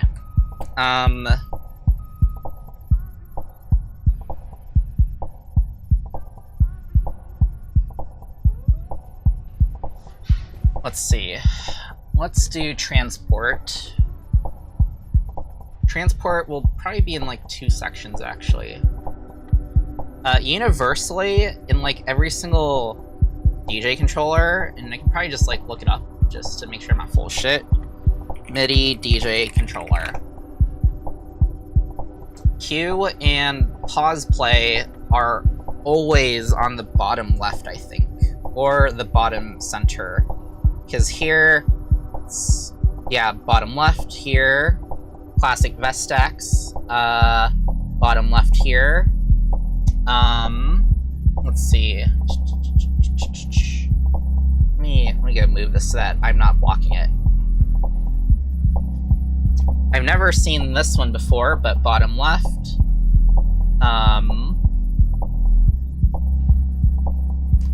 All the Pioneer stuff, it's gonna be bottom left. This weirdo thing, bottom left. Oh, I remember when this came out. Newmark NS7, it's actually bottom right. Oh, no, they did the whole dumb mirroring thing, but like, yeah. Let's ignore the ones that, mirror stuff. Never heard of this brand, but bottom left, bottom left. This DIY one, bottom left. Yeah, you get the idea. So, pause play is always gonna be bottom left. Ooh! Water! Oh. I did that too fast.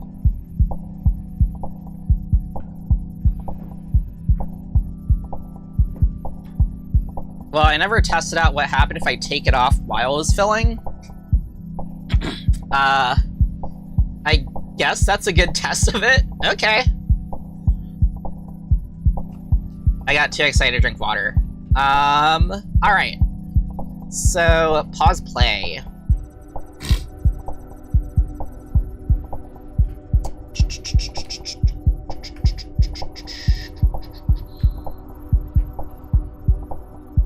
I am actually gonna go set a keyboard shortcut so that duplicate is, duplicate layer or image is, where do I set up keyboard shortcuts? Oh, it's its own menu. Okay,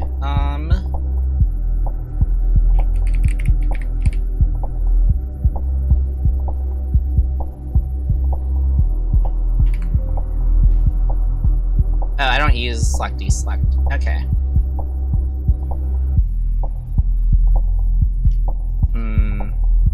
Yeah, okay. Works for me. Alright. So...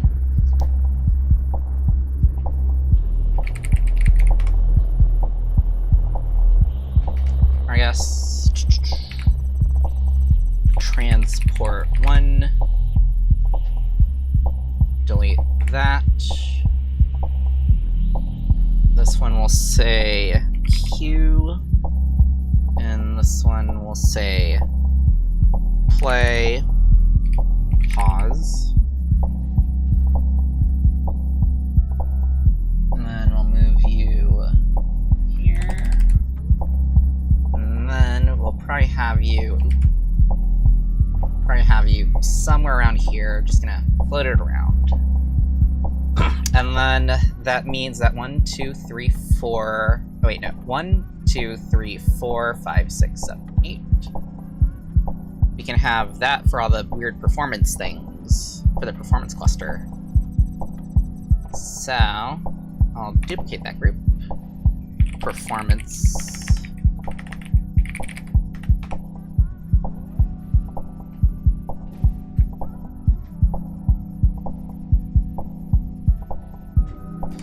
And then there will be some space between those so it doesn't like get confused.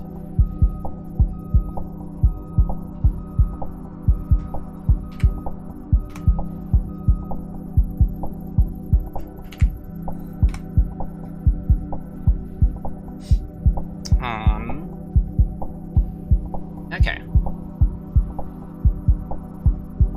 So yeah, that will be... I guess we're not going to have labels for those ones, because they're just general purpose.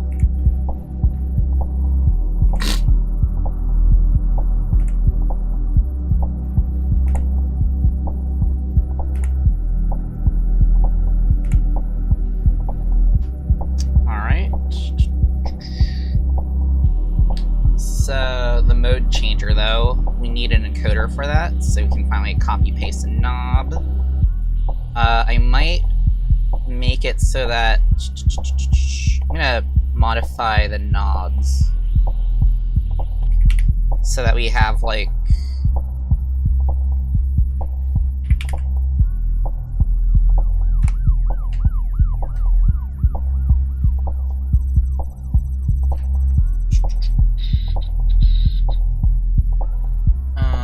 lasso tool, yeah.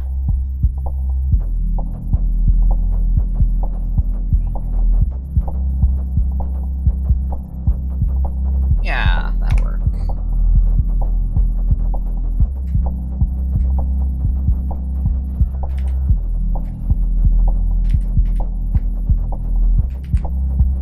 Oh, it's a little kind of too close to the edge.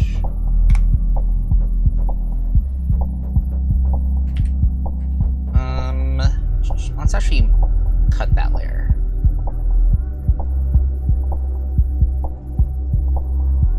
Have you up there, and then just erase that, and then fill that in to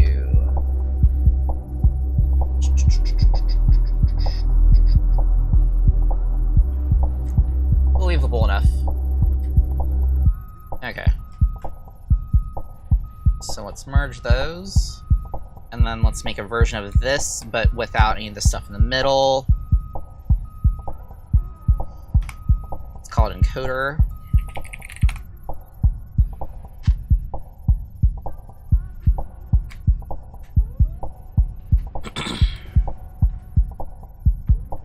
And let's use the funny AI eraser. Ew. This thing's shit.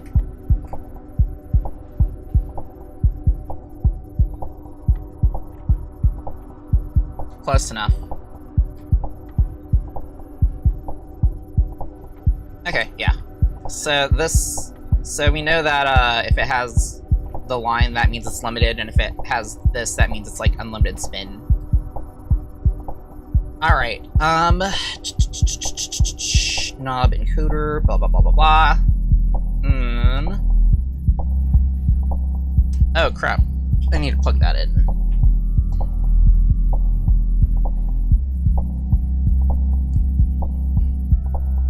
So, performance knob.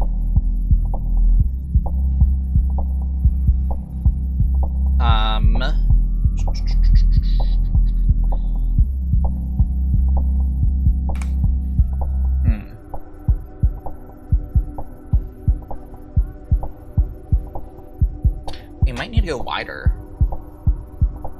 I don't know. You have to find some place for that to fit, though. I mean, honestly, it's probably not too bad if it's over here, I don't think. And you know, let's maybe rotate it also. Yeah.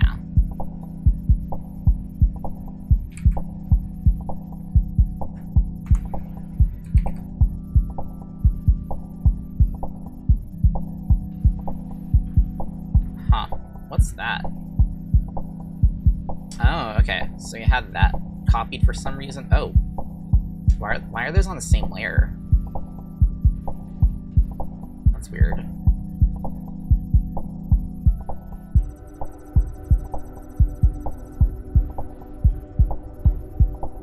Okay, so that needs to be merged. I think I merged 2 layers incorrectly by accident. But we don't need this one because we already have that one up there. Okay. So let's have that over in performance then. Mode change. Okay, good. And then maybe I should learn is it Figma? That's really good for this stuff.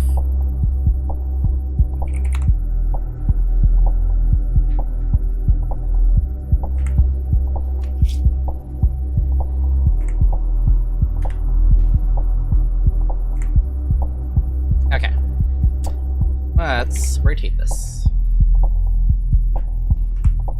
Bless me. Okay, so let's see. Turntable in battle mode. So when the turntable's in battle mode, which is kind of one of the references, I guess, for how lots of oh, that's interesting. Huh.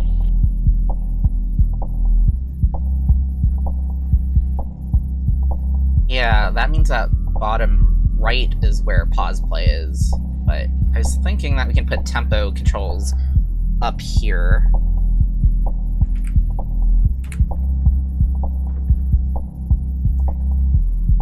Okay. Let's make a new group and call that one Transport 2. So,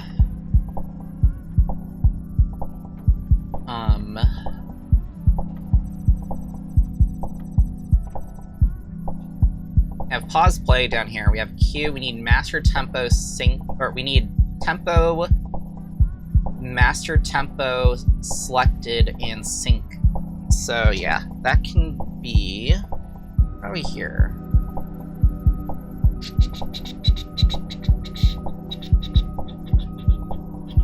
I just don't want the performance cluster to be right next to Q and pause play because it makes it way too easy, but makes it way too easy to accidentally hit those. So, yeah.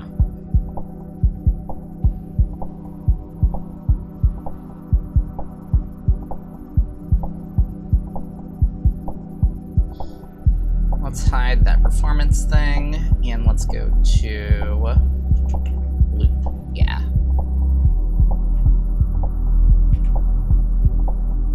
Let's move you to performance, no, transport 2, and then move you up here.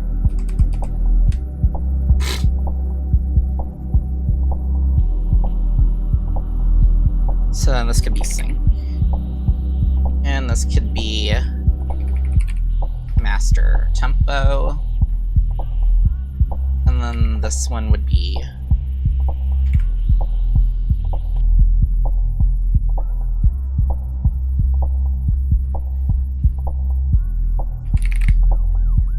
tempo. Alright. So we're already kind of getting the size of a pocket operator, like, per side. It's kind of bigger than I hoped it'd be. We can probably make this more compact, though.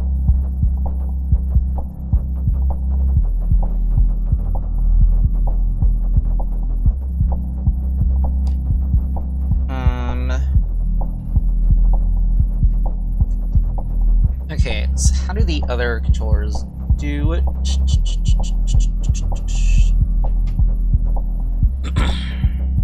Because we could have it so that,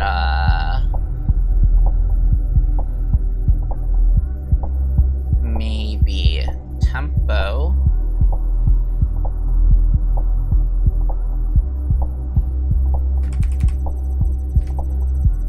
Is there, and then sync is there, and then we just move this entire thing down here. Yeah, that's not bad, and then the touchpad will not span the entire width. Okay, so just making sure that we have everything checked off so far. We have all the loop controls. The jog functions will occupy this kind of space here. We have the shift button, we have pause play, we have the master tempo, we have sync, and we have the tempo knob here. It's not gonna be a slider, it's gonna be a knob. I mean, honestly, we could use a slider, though. Think about it.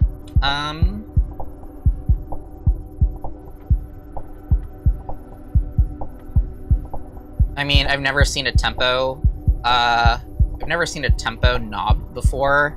Let's just make that a, slider.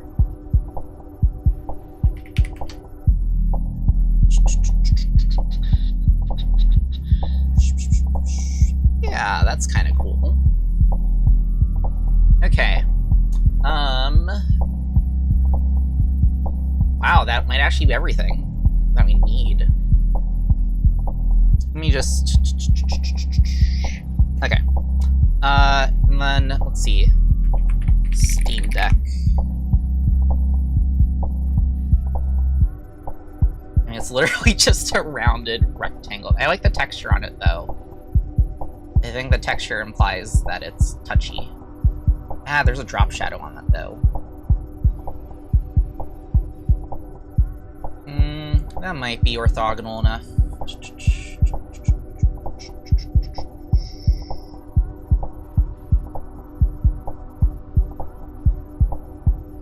Screw it, let's just go with that.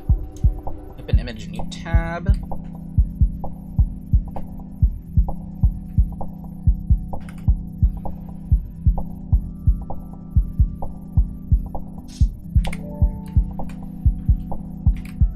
And then let's just kind of poop erase. I don't know how to crop with rounded rectangle corners, though. That'd be nice to learn, but I don't feel like learning it right now. It's gonna kind of manually jank do it.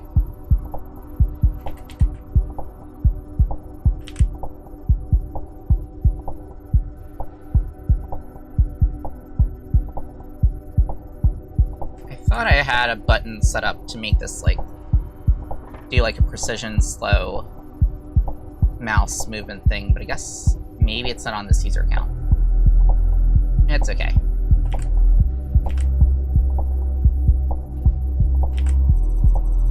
But I don't trust the auto select thing to get this, but that's close enough. And I'll just find a touchpad that fits the size that we need. We're not married to getting the Steam Deck size one.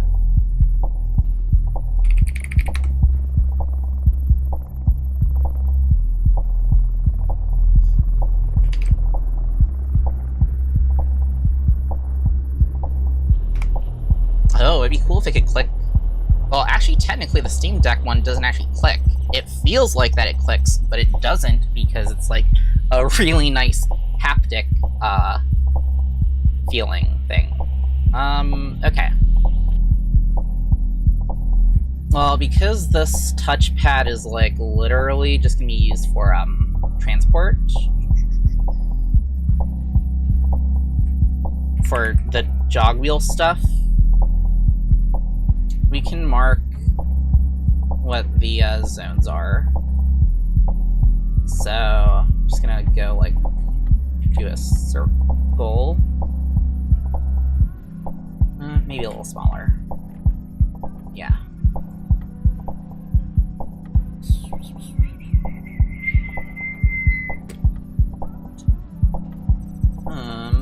Could use stroke.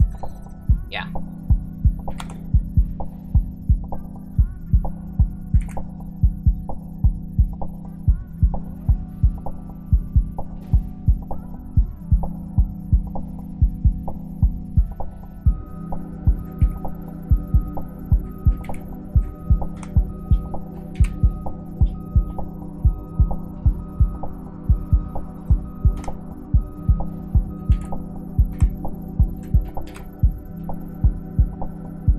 This would probably be easier to do in vector graphics, but whatever.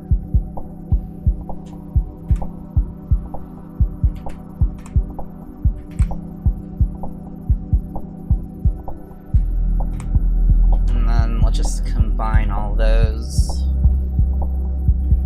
And then make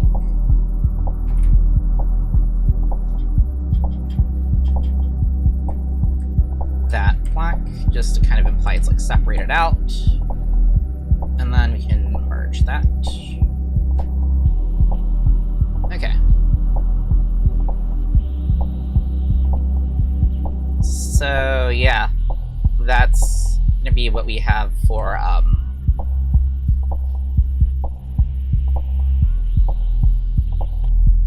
that. I think that's pretty reasonable.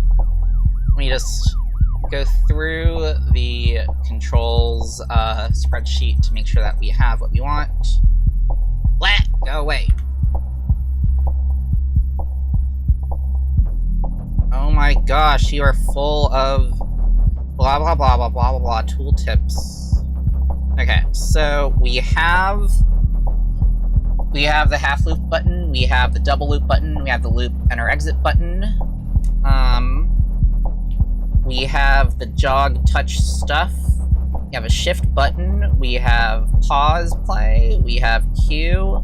We have master tempo on off. We have sync on off. We have the tempo slider, and I think it is better as a slider.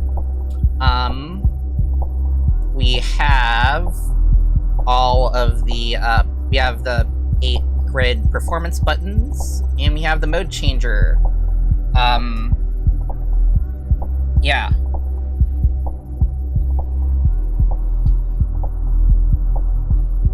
And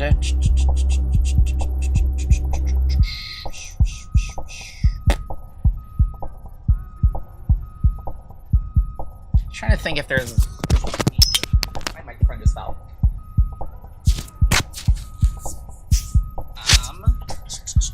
Where did the coin thingy go?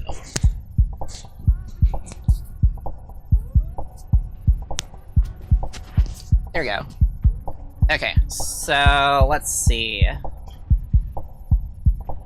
I mean, I still don't love the mode selection knob being there, but I don't know. Actually, it's probably not a good idea because literally, I don't think any software uses that. So I think it would be better just to move everything down a row and just have like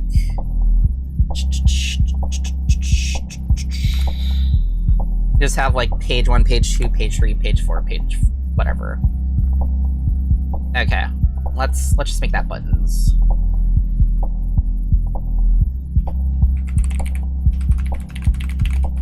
let's also make that RGB.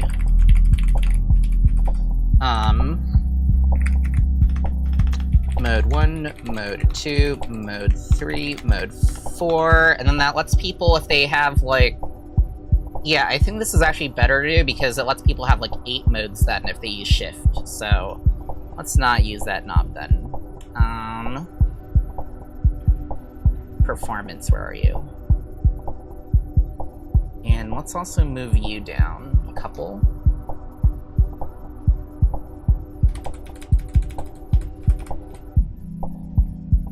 And performance.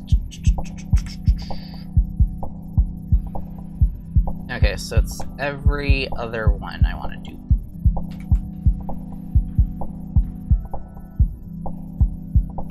Okay.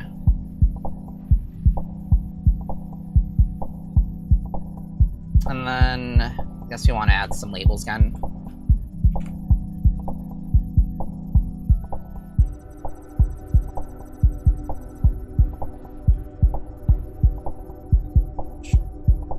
Oh wait, that's in a weird spot.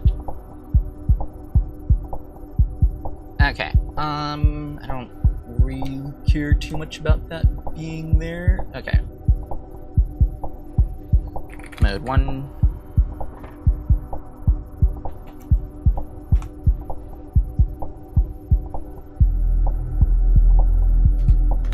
Mode 2.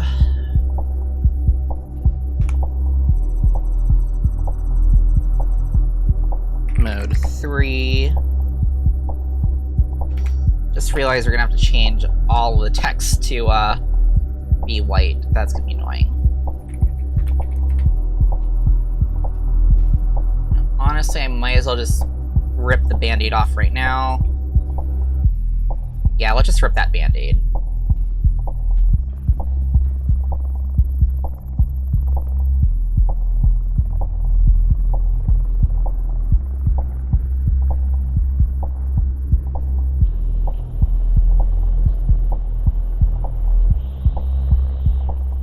And then gonna have to invert that grid and add a black background to that.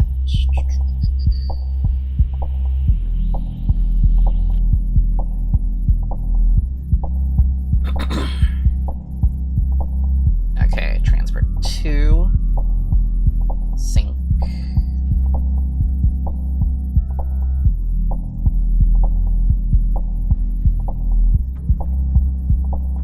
And then... You know, it might be better to switch the places of where tempo and the sync and master buttons are, so that people don't, like... I did not put that in the right place. Yeah, let's do that. So that, like, you don't bump one of those by accident when you're messing with the performance pads. Okay. Yeah, I think that's a good idea.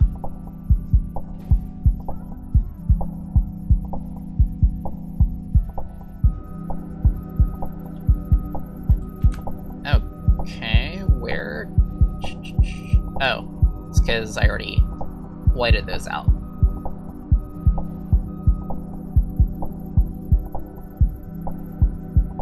That tempo one is a bit funny of location. Okay, there.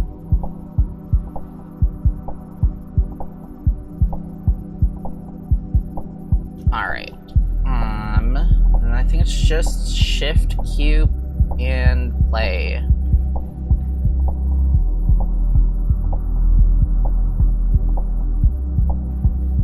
Alright. Oh no. And, the top thingies. The loop size stuff.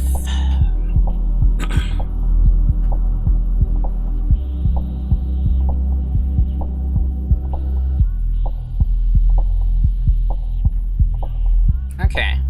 I think that is all of...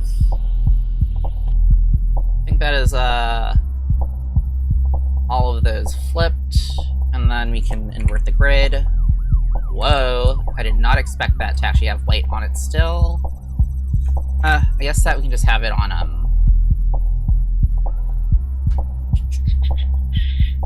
called lighten mode or something. Yeah, there. And then... Huh.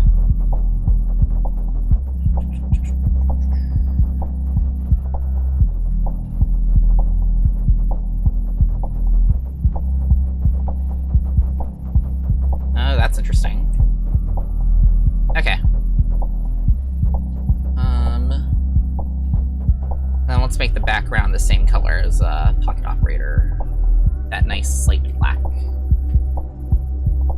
And that's actually kind of bright, so...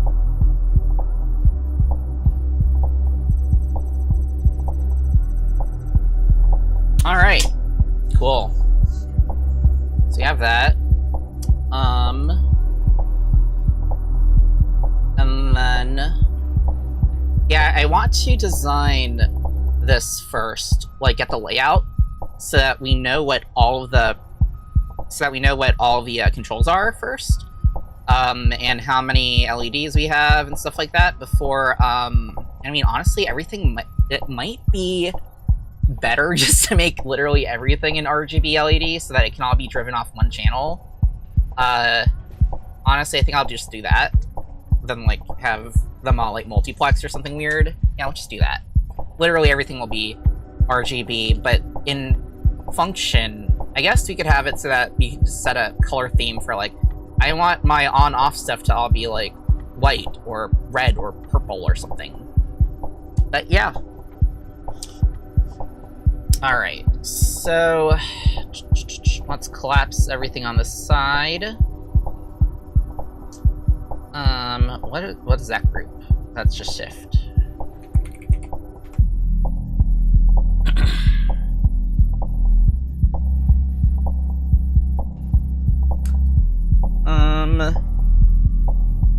Yeah.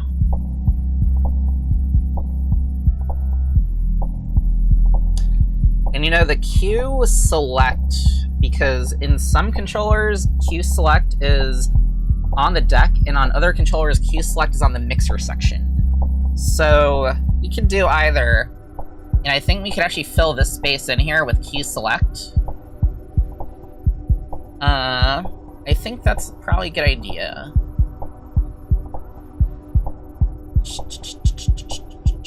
Yeah, let's actually move shift down to here.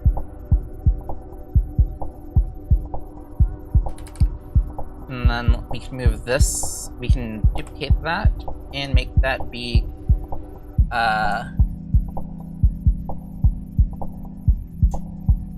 monitor. Which is kind of the same as listening to the Q channel. Yeah, let me see what it says on the Mix Track Pro. The OG one. Oh no, I lied. It is on there. Let's see if we have room for it. But I think it might be neater to do it like this. Plus, I know, I think it looks better with that space filled in. I prefer it like this.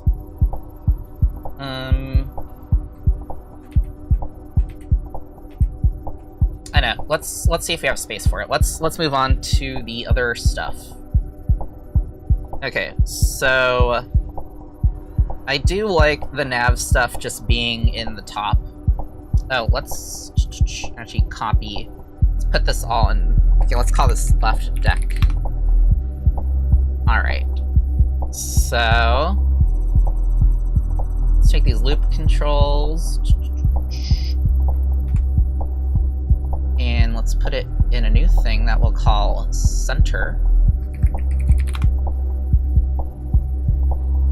And let's move this off to the side. What? Oh, I see what's going on. So this one will be called load A, or yes, load 1, load 2. What?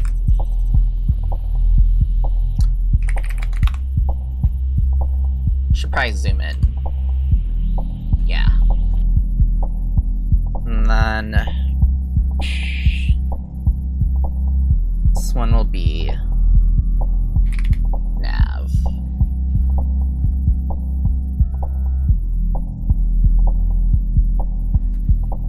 Okay.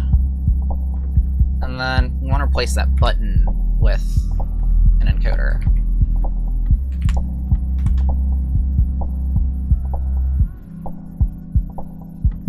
And then because this lives in the center,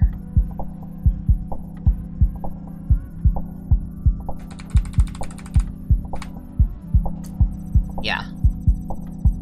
So that's gonna live in the center, which means that,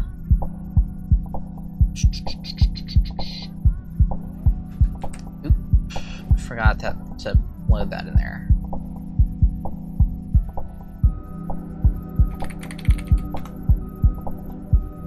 It'll actually be more lined up like this. Alright. And then if we go down the line of the EQ stuff, we have 4 knobs in a row.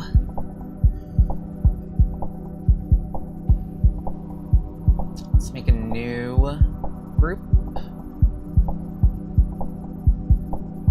called no EQ.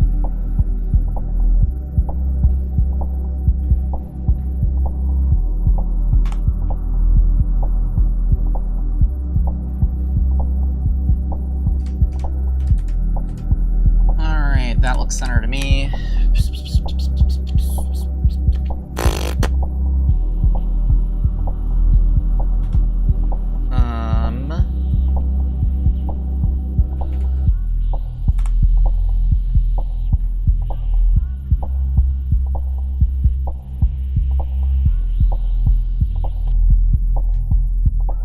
Okay.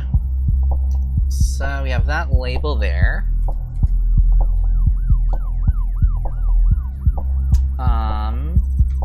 Let's put those in a group.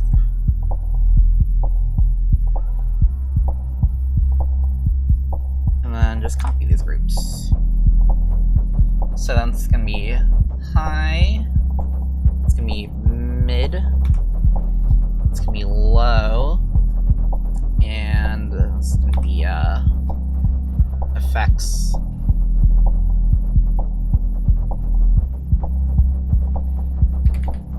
And I think it's probably a good idea to copy the size that Teenage Engineering figured out for their pocket operators, because, like, where's the knobs? This is, like, just enough space for you to spin one knob without touching the other. Well, it's actually a little bit more space between here, but yeah.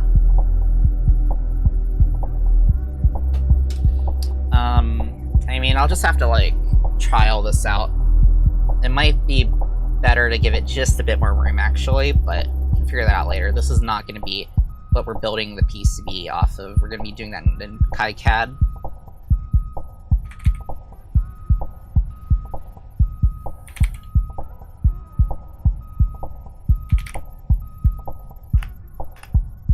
Okay.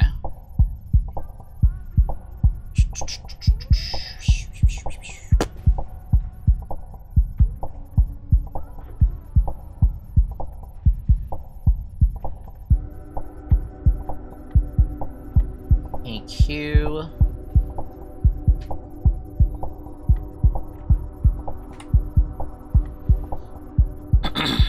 Okay, yeah, I think we're gonna have to put the Q select button on the deck side, because we do not have much vertical space here.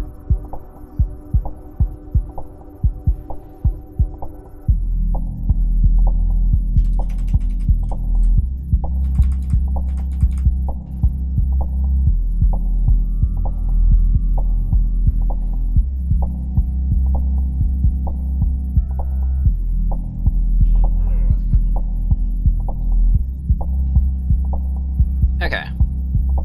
Yeah, and there's no room for the what's it called? There's definitely no room for the trim knob there. All right, let's see. I think that is good for that side, so we can duplicate this. We can put it here. Man, that is some tight spacing.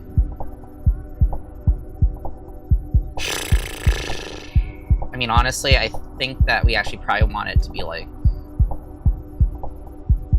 to give it just a bit more breathing room.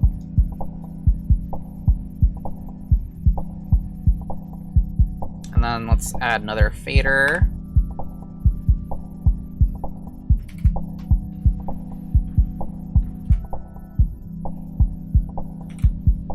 Crossfader down here. Yeah.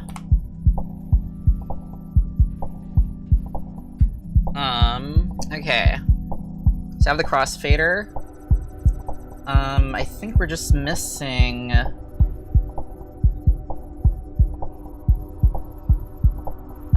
master volume and master cue and the knobs for headphones stuffs. And you know, that could just, we could just put that in the center and give us even more breathing room. Yeah.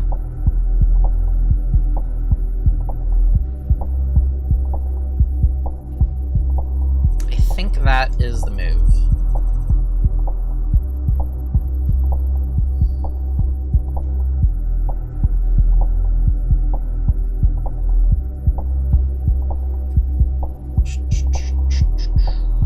And I realize that we need a back button on the nav cluster. And I don't know if they have clickable encoders. Actually, yeah, they do. I meant clickable encoders in the sides, but yeah, they definitely do. Okay. But we do need a back button still, though, for that. So, and I don't want to use shift buttons.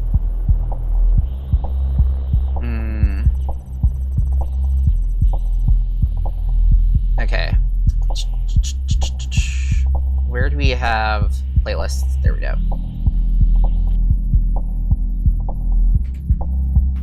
Alright, so one of these can be the back button, and there can be like the view button.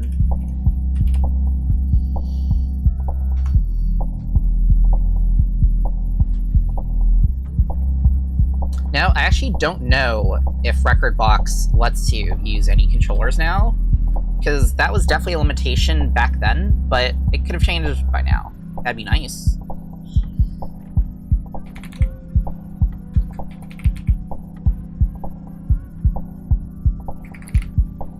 But I remember the big problem being that like you could program anything except the jog wheels. So let me just look up Rekordbox. I know Mixed Track Pro mapping, if that's a thing.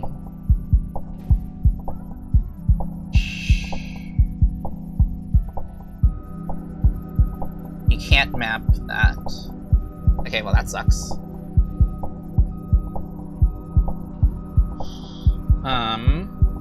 Okay, let me just...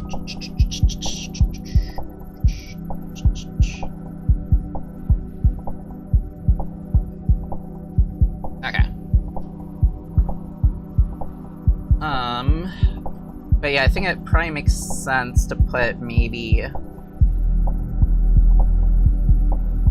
Okay, so master cue, master volume,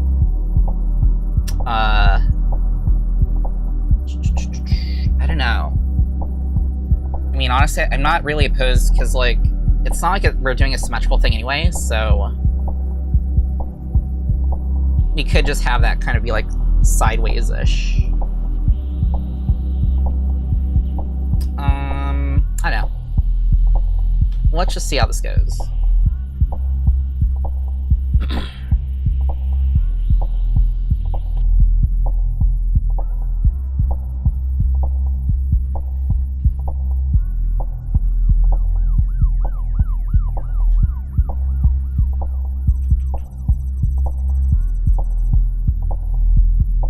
Okay, I'm thinking about where the master volume knob, master cue, headphones volume, and headphones mix knobs go. That's what I'm currently thinking about.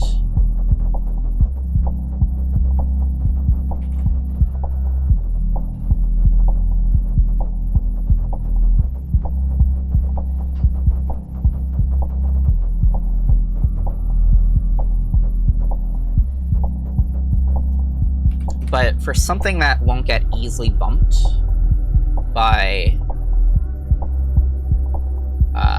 stuff would be ideal, but like, let me look up. I think the MixTrack Pro had it in the center.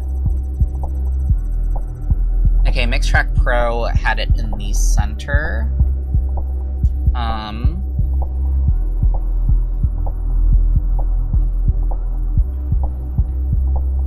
So that...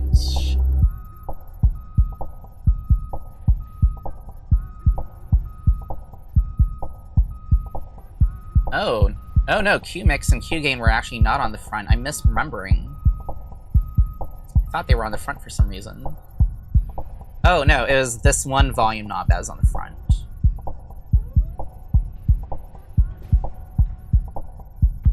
Okay. That makes sense.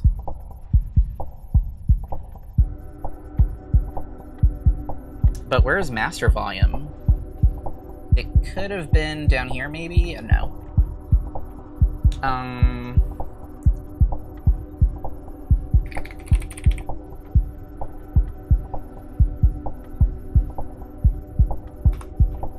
And then just so that people don't bump the master volume while, okay, so that's another slot. Could have it so that,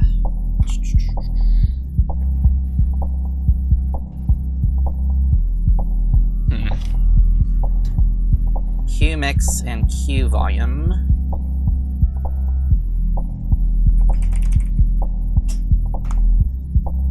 That did not rename.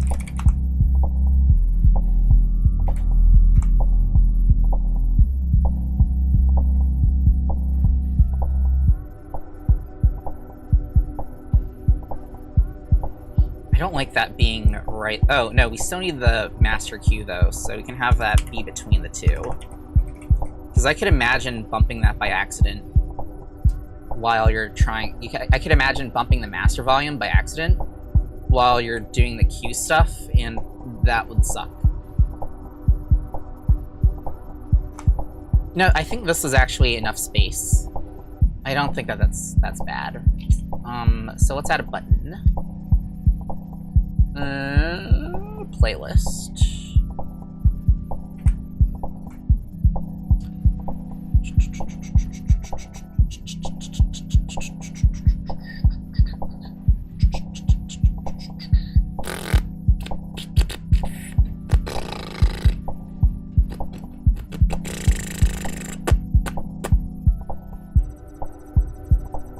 Oh, that's weird. That's like not where that should be. Okay, let's take you.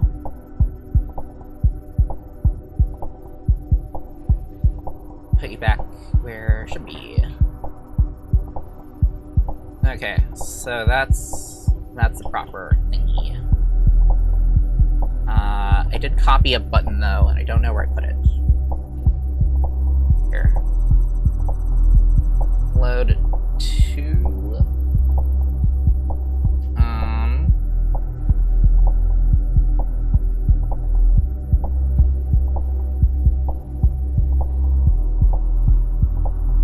It wasn't there. That's EQ left.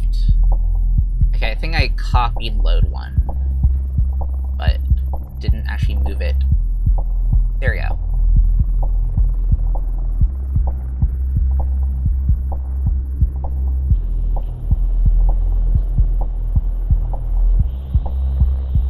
So that would be Q. Master Q. Okay.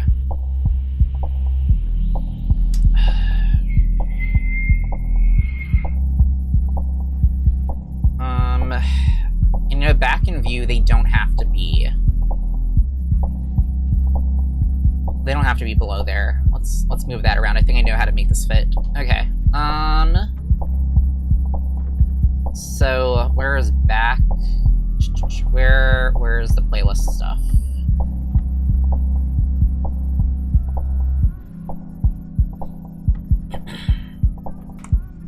View goes there, and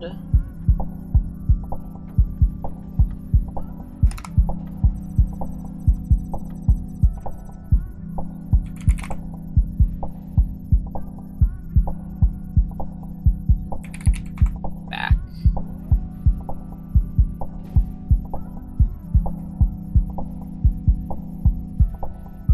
To go here, yeah. Alright. And then, where's the EQ stuff?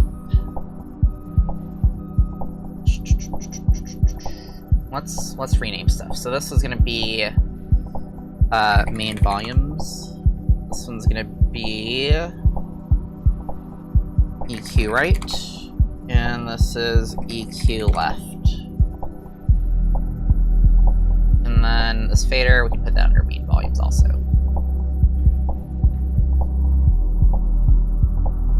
And I think that probably gives it enough breathing room.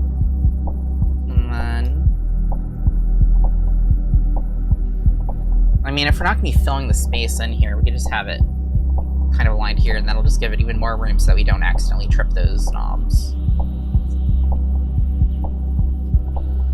I kind of feel like that the, what's it called? The master volume stuff, or the Q-Mix knob is just a little too low.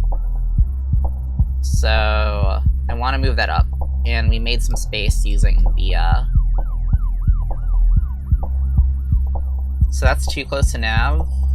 I think this probably gives it enough space, and it's kind of ugly like that, though.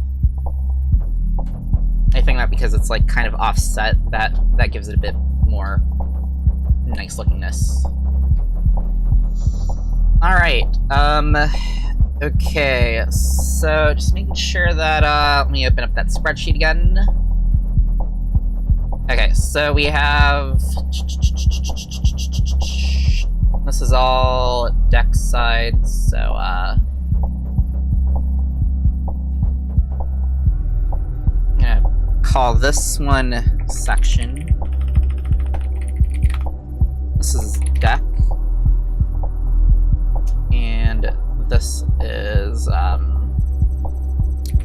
this is mixer.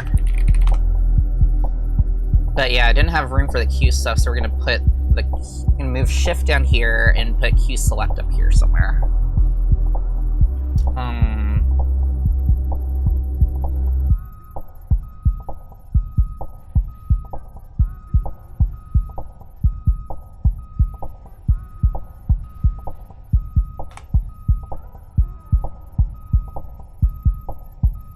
Okay, so shift goes down here.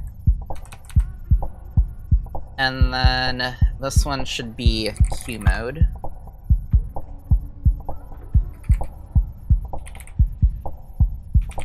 I'll just call it monitor, because it's the same thing.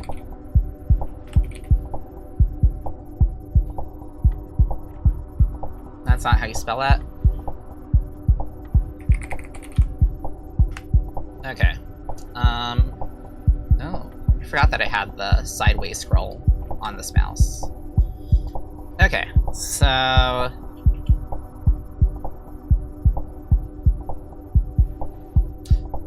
think that I want to switch the place of where monitor and the loop controls are. So let's go to loop. Alright. And that shift one is a little off center. Okay, I think that looks sane, to be honest.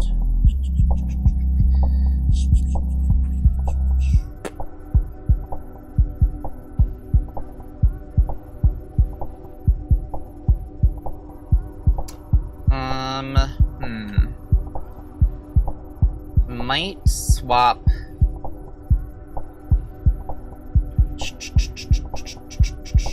those positions, I think.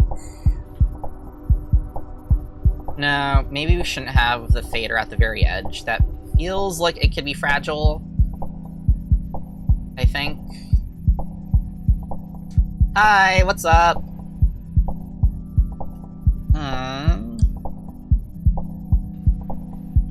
And we could probably move this entire center thing, actually, to just be lined up on the grid anyway. Yeah, that's not bad. And then this little centerpiece here, of course, you can put, like, some artwork or something. Oh, and you know, these spaces in here are not bad because it lets you put, like, some screw mounting holes.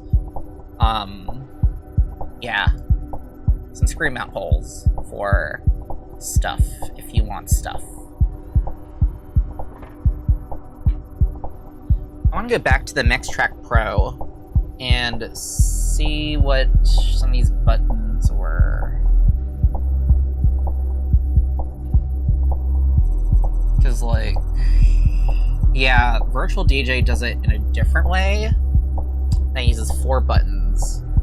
So, I think that we could just copy that one thing here, and we can just have it be kind of like a wildcard button that, like, people can just reprogram however they want to be. That's okay. I'm planning to stream for a bit of a while this stream. At least another hour, I think.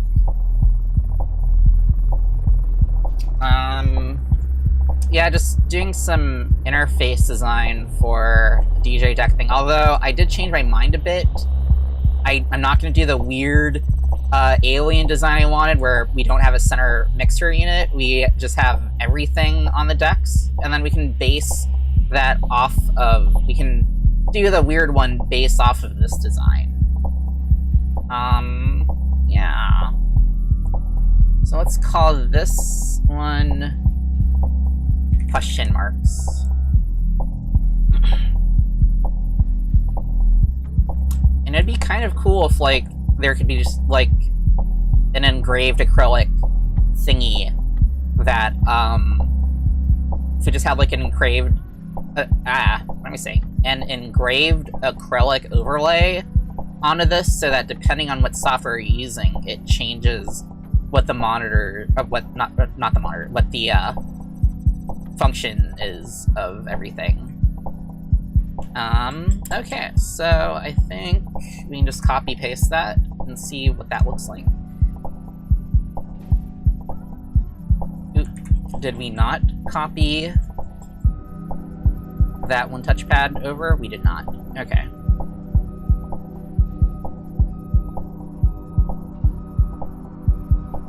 But yeah, after we get...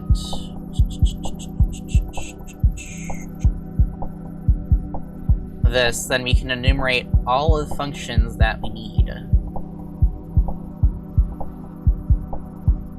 Okay, not you. Let's...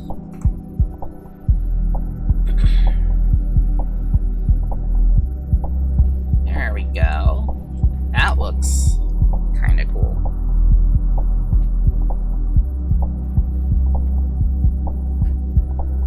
Honestly, this looks better than I thought it would.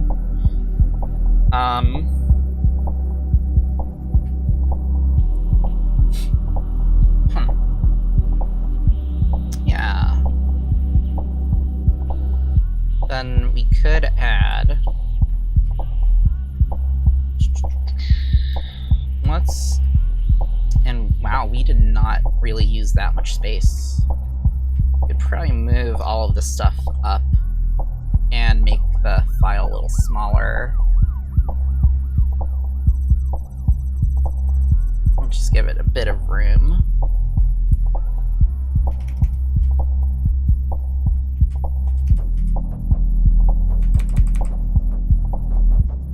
Oh wait, everything's aligned on that one button.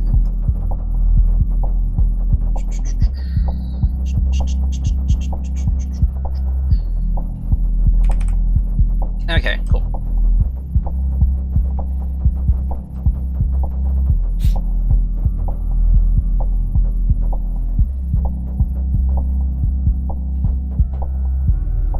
Yeah, and then I'll just kill that touchpad. Oh no, I'll just move it and hide it.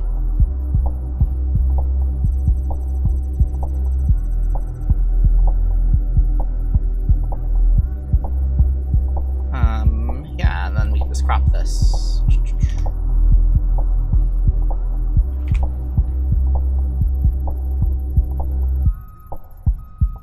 Actually, let's move the grid so that it spans the entire document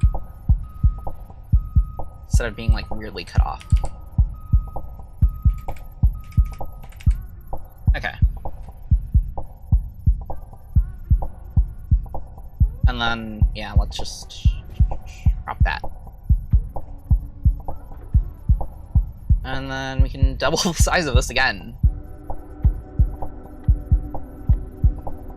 I probably should have done this in, like, vector. I'll probably redo it in vector. I mean, wait, no, there's no point of that when I'm gonna redo it in, KiCad anyway. I do think that we want more vertical space, though, between these, because now that I actually kind of mess with it on the pocket operator, it's very easy to trip the knobs being so close to each other.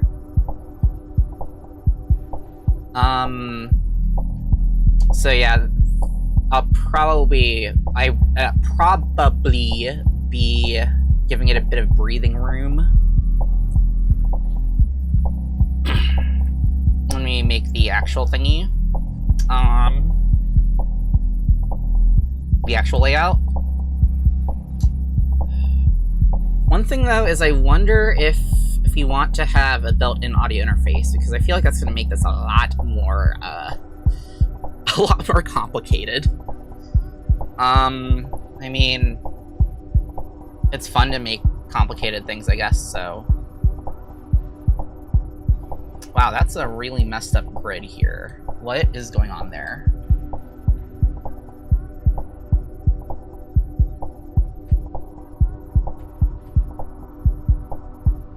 How did that, like, suddenly shift?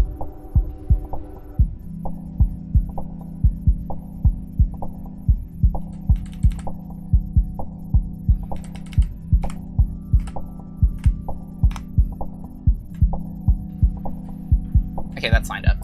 Alright. That fixes the grid. Okay. Save that.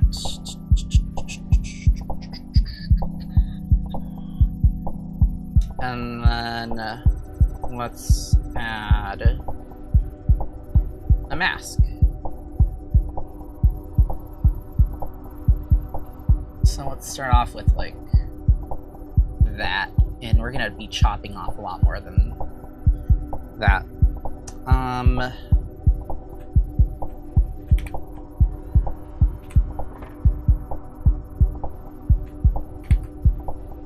Alright. And then that gets us to about the same color-ish. I mean, honestly, it's not bad if we have some extra room here, because, like, yeah. Just, like, is there an easy way to do, like, rounded rectangle select?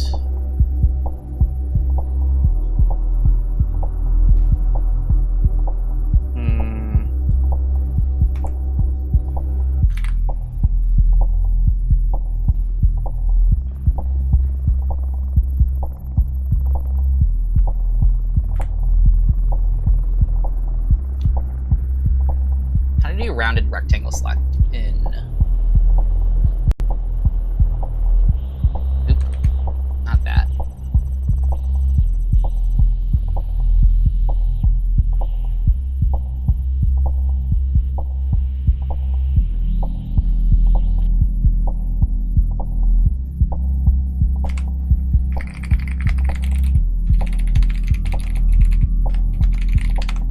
Is this a thing? Oh, there is a rounded rectangle tool. Okay. Didn't know that.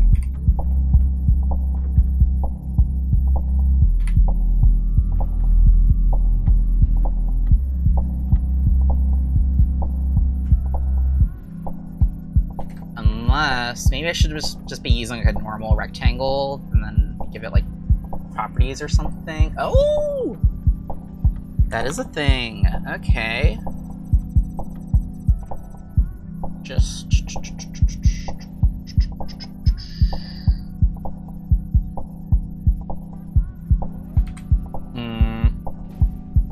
okay, I see.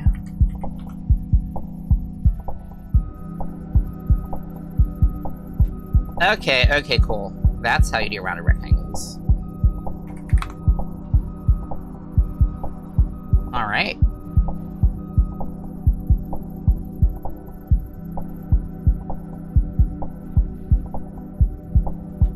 Huh.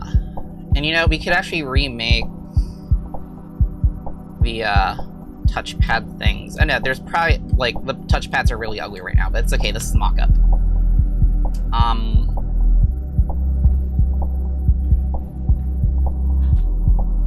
Okay, let's enable the grid again. Ooh, why is that on there? And then we could just add a bit of, like, sectioning.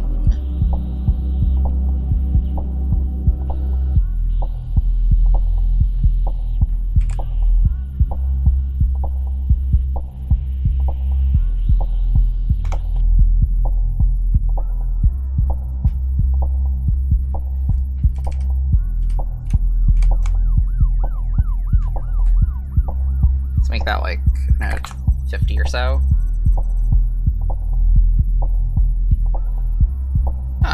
Yeah. So, I guess, yeah, I mean, honestly, I think Pocket Operator size literally was kind of a pipe dream without, like, having to cut out essential features. But yeah, this looks like a thing.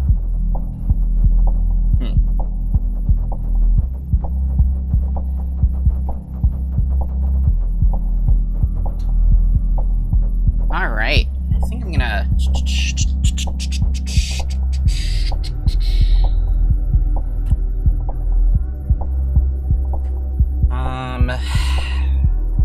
let's see.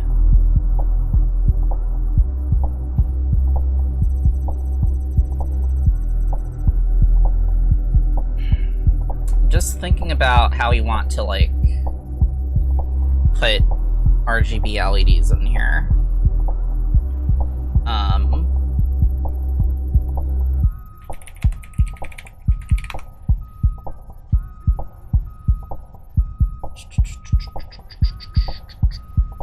WS2812. I mean, it's basically just the same thing, but like scaled down. So, I'm just gonna go yoink this.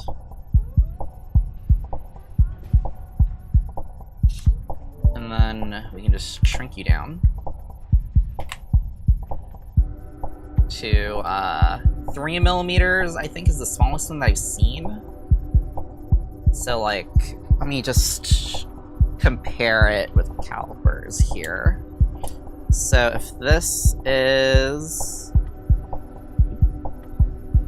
6, then we want half that size.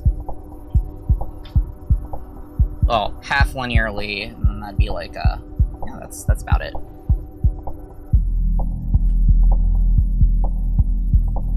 Okay, so I'm just gonna go litter this with little RGB LEDs.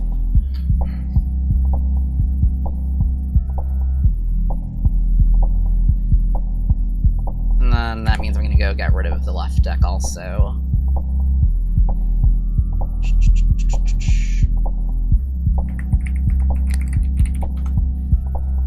Alright, so which ones need the LED?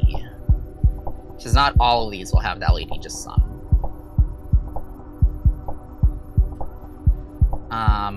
For performance, we definitely want them for like every single one.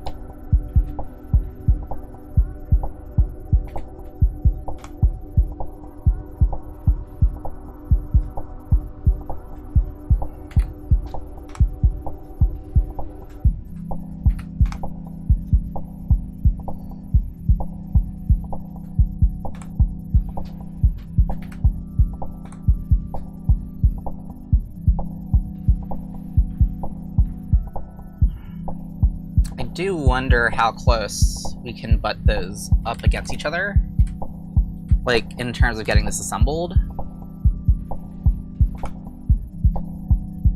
We do want the lights to be south though.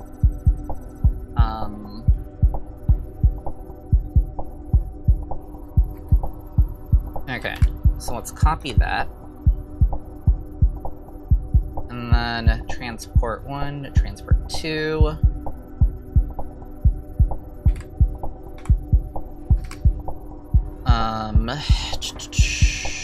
Let's have you under here.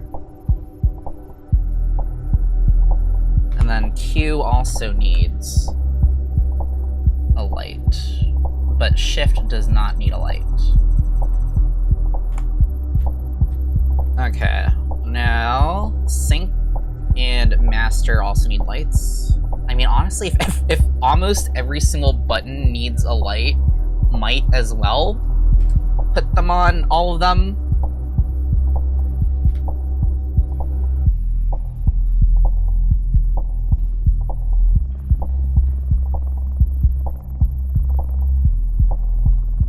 I mean, honestly, I think every single one's gonna need it. So, because Master and Sync are also toggles.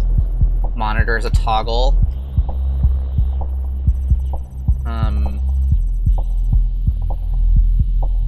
Okay, that's going over the thing that says tempo. So, I know. We don't have any sideways text, though.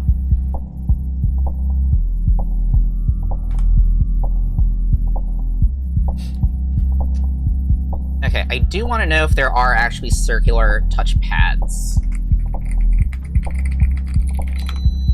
Water! Okay, I'm gonna be patient and wait for it to actually, like, finish filling. Okay.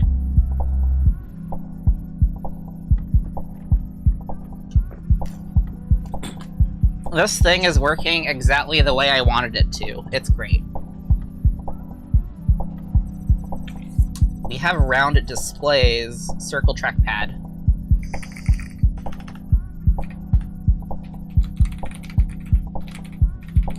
I mean, I know it doesn't have to be for Arduino, but it's usually easier just to search for Arduino stuff. There are circular trackpads.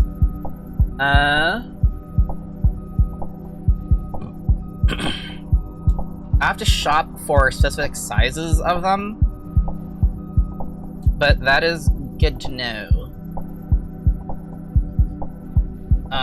And are there, like, circular touch strips for Arduino? That's a display. That's not, that's, I think, just general touchy thing. That's a display. Capacitive touch, maybe that's what I want to look for. Okay. And it looks like that's actually just straight up... You know, I should actually look up how to do this, because it looks like that's all embedded inside the PCB, and we're just... I think I should probably learn how to do that. That'll be on the to-do list, is figuring out how capacitive touch works.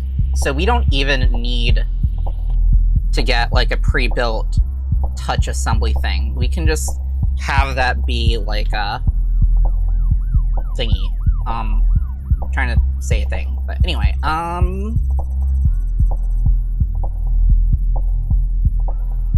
so where is... It's under transport 1, I think. Yeah. So I'm gonna need that.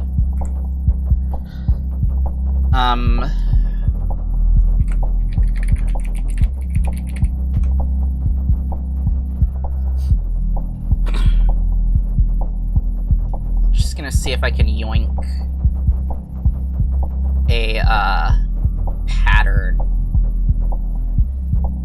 I saw a thing. Oh. Capacitive encoder. Capacitive encoder. Maybe it's not capacitive encoder. It's not, because that's for, like, Okay, I'm gonna yoink you. Thank you, Sebastian Metz. I am yoinking your picture. It's one of those transparent ones that has to, like, do a thing correctly. Okay, so...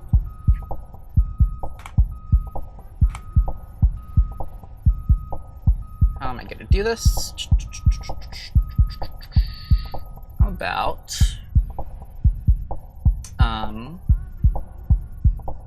layer style, color overlay. Let's go with that kind of like bronze-ish color that we see stuff being when it's like touchy touch stuff. Okay, and let's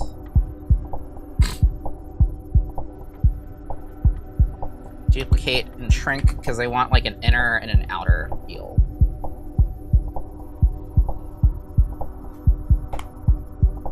Okay, that looks pretty good, I think.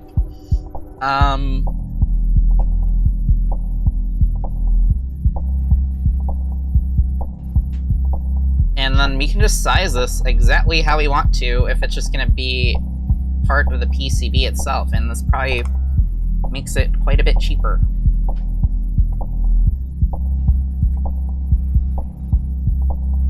Yeah, the background noises in the background music, I wanted it to be like you're in a cyberpunk city that's like full of crime and danger going on. Okay, let's add a circle of LEDs, which would be easier if this was Unity or like an actual vector graphics thing or whatever, instead of whatever bullshit I'm doing here.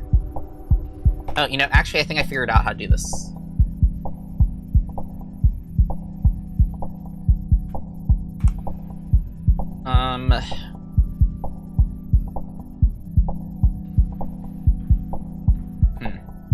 Did I figure out how to do this?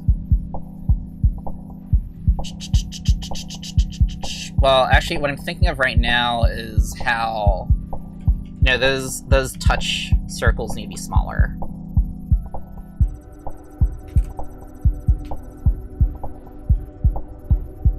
Because we need, well, let me put the RGB LEDs underneath the loop controls first.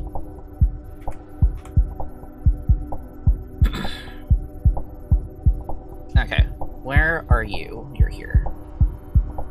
I mean, I figure that we might as well, if literally everything is getting its own LED, then even shift and whatever should probably get it, just unprogrammed, and just let whoever reprograms MIDI controller use them for whatever they want to be for.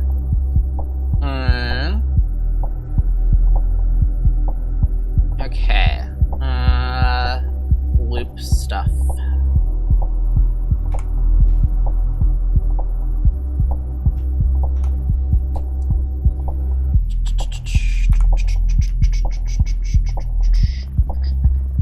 Okay, so literally every button has these. They don't need it, but I'm going to do it anyway. Alright, so I'm thinking that we have like a circle of LEDs around here.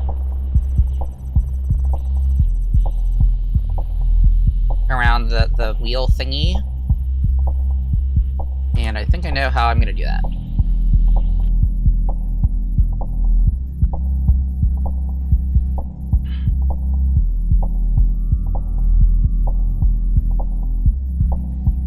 I'm just a bit worried that it might be painful or something if you rub your finger against the RGB. I'll figure it out. I mean, that's what prototypes are for.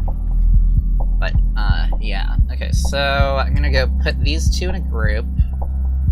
And then I'm just gonna duplicate this group. And just rotate it.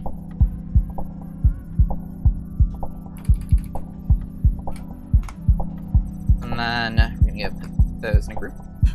And we're going to duplicate. And then we're gonna rotate it. I realize this is actually not a perfect circle. Oh wait, actually it is. It's just the grid is not perfect squares. Okay. I'm gonna do that. And then we're just gonna put it by... Oh, that's interesting.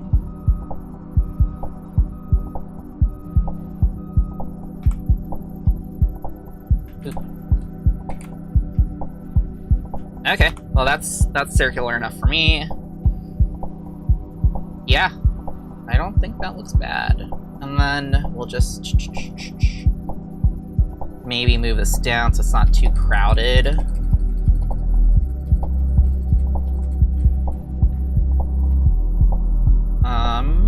Yeah, I think that works. And then, let's see.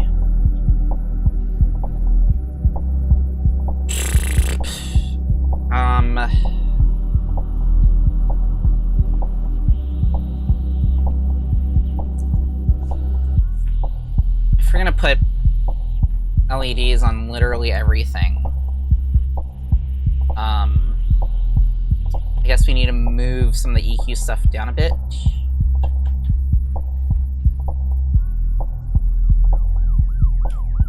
I mean, we don't need it for backer view, though. Do we? I mean... they don't even have it on the Pioneer ones. But if people want to reprogram stuff, but, like, I know, it would make things... Let's just rearrange stuff and see how it looks. Okay, main volume, EQ right, EQ left. Let's see how you look like if you're shifted down a bit. It's not too bad, actually. Yeah, I don't hate that, actually.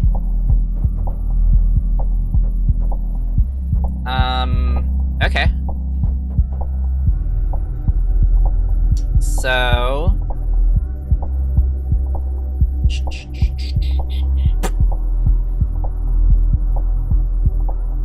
let's grab an LED and move it there. Okay, so first one is gonna be playlist nav.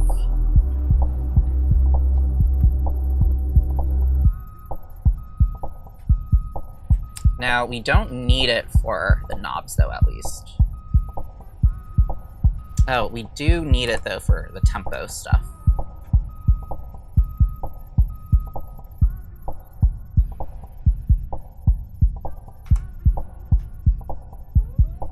So let's add a tempo LED. I don't even know how I'm going to prototype this because everything is so tight. I might need to get like just a massive perf board.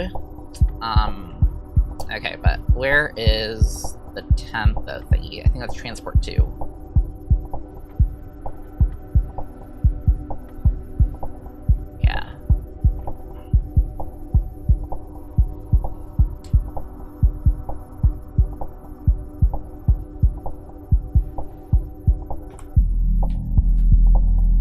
I don't know if I hate that or not.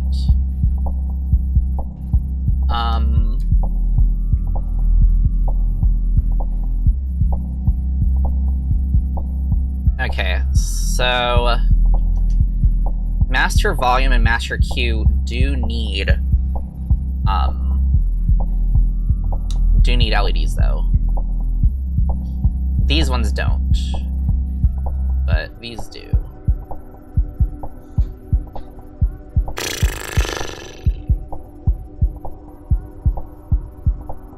I mean, I don't think I hate it if it's to the, like, left or right of it, really.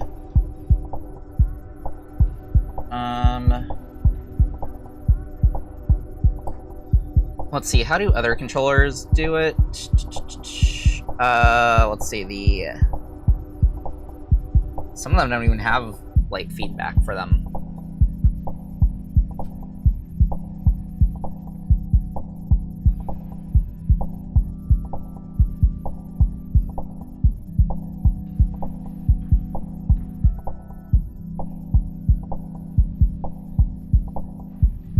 Okay. Let's see.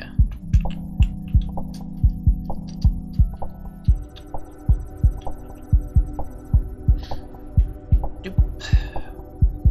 And I think we are going to have to multiplex these buttons, by the way. There's just gonna be a lot. But I wanted to get this whole layout so that we could enumerate every single control that we have and see how many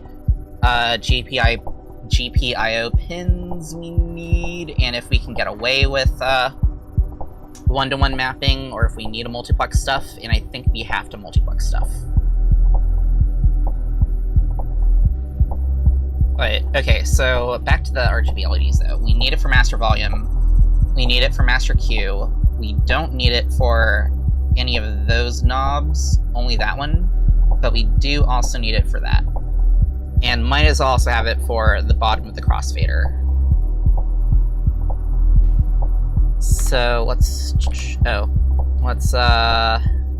move this over to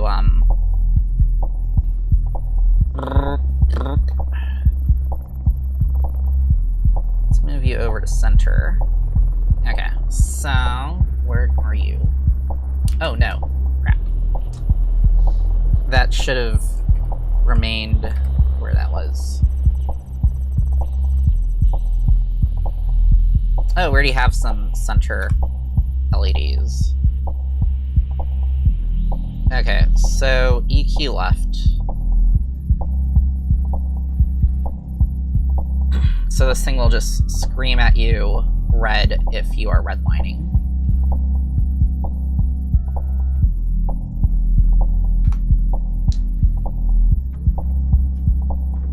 Whoa.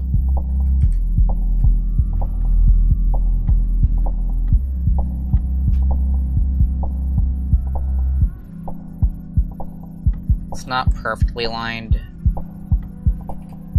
Okay. And then the crossfader.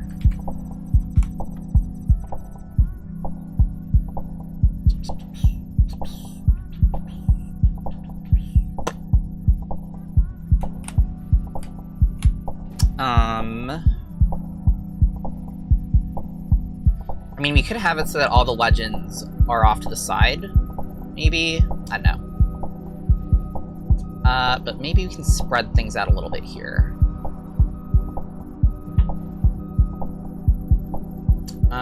Okay, so... main volumes.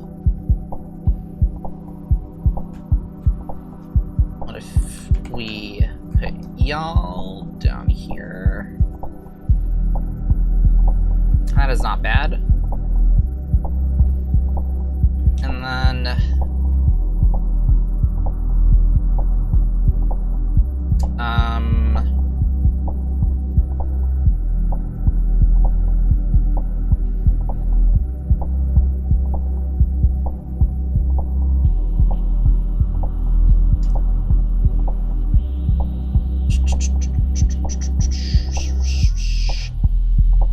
guess that we can move that one off just like a half thingy.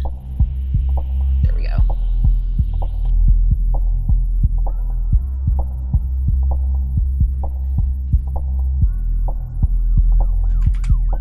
I don't like that though.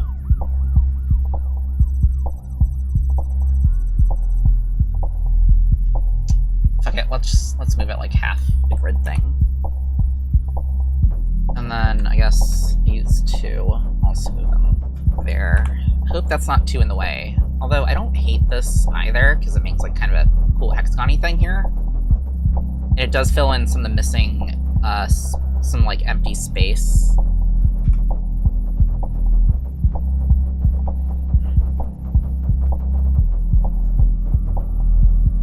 And you know, I don't love that tempo thing.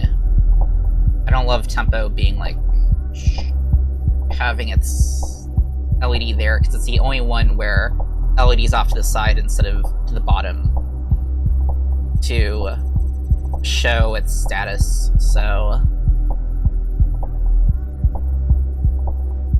how do I want to do this?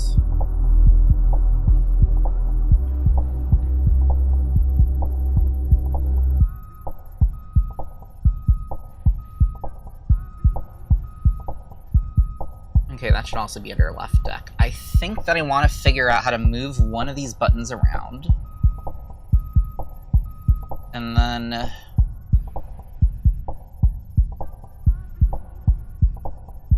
yeah, because tempo's the only one that is like this. Transport 2. Okay.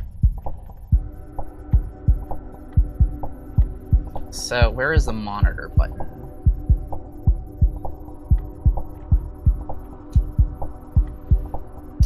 And what are you?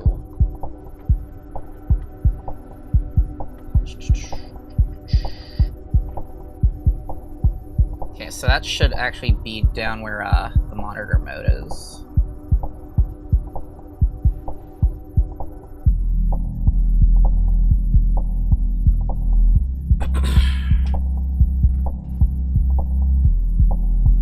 If we just move you over to here, and then can move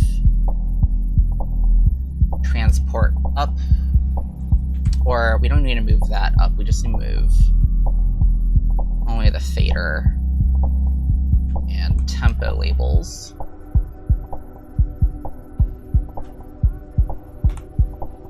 And then tempo, let's rotate you back to where you should be.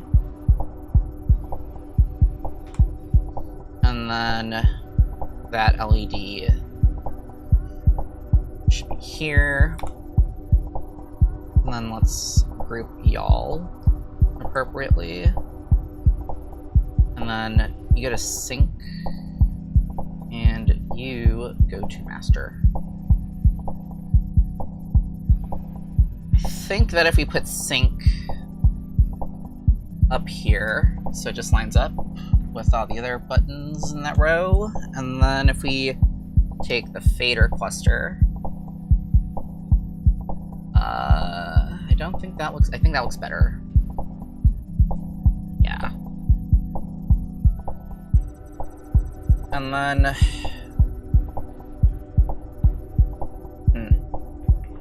I mean, okay, let me just look up virtual DJ controllers, or, yeah, virtual DJ compatible controllers, and see how they do their looping stuff.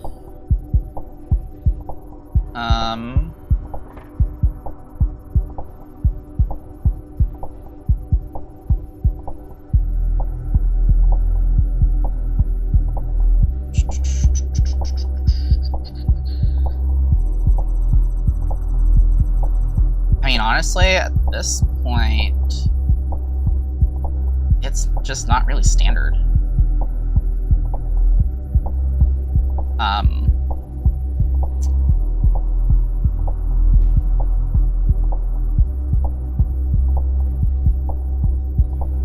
That is weird looking. I've never seen that.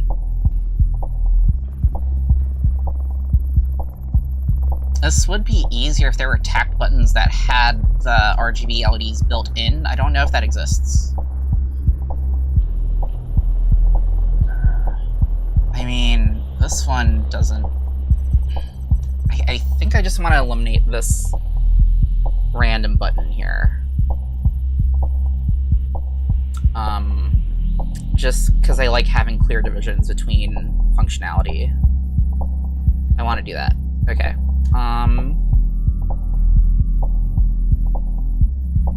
So where do you live again?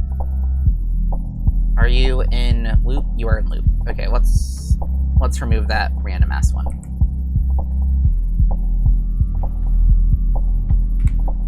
And then Q mode has nothing to do with the other ones, so we can have that one spaced out like that. And then we can move the tempo stuff a bit closer together so it doesn't seem so spaced out, or spaced apart. Where is the fader group there? Alright. Plus master. There we go. Alright, I think that looks a lot better.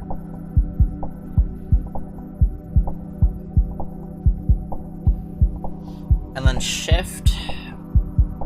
You know, I think I'm gonna keep shift. Well, let me see just what happens when shift is like Oh. You should probably find where you live, whatever that one button is. Okay, so under shift. What happens if you make you kind of like a half step? Well, that's not bad. I think it implies that like shift is its own thing here. Because we have clear performance pad stuff here. We have some pretty clear tempo controls here. Monitor and shift are their own individual things, and we have the loop controls here, and then we have the transport ring, and those are pretty clearly clustered. And then here we have our cluster of nav stuff, we have our cluster of overall volume stuff, crossfader should be a little bit further apart here, and then we have EQ per band, or not per band, per side there. So I think that is a reasonable looking layout. Okay. So, yeah, we can copy that side, then we can disable that grid. I like the way that looks. Yeah. I am a fan of this. I mean, why not? We could actually put some, ooh, those LEDs are really off. We could have,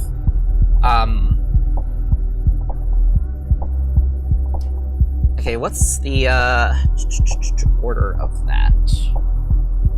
I don't think it's really standard. We could have Q mix, and you could swap Q mix and Q volume, and then put the volume LED, you could put a volume LED underneath that.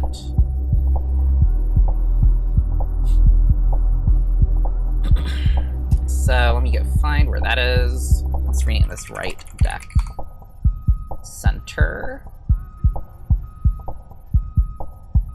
Okay, so let's rename this one to Q volume, and rename this one to Q mix, and then let's put all of those more on center.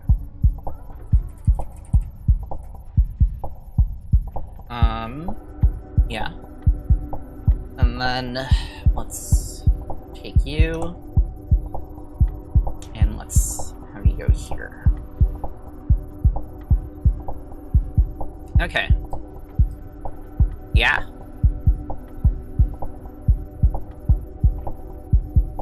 I think that is looking reasonable.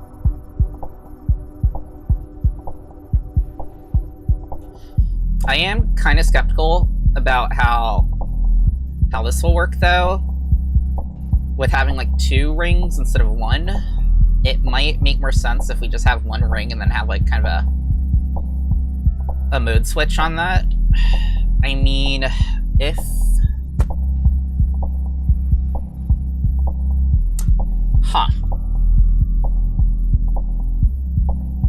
I'll think about it, because I don't think having 2 rings actually works. Let's just make it 1 ring, I guess.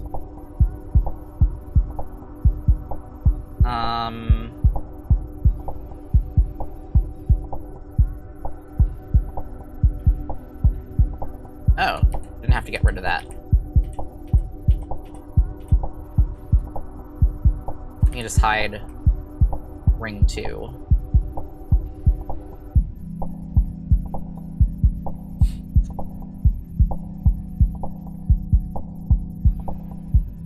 Okay. Yeah. Yeah, I think it might be better just to have it so that we use like shift to change the mode on that.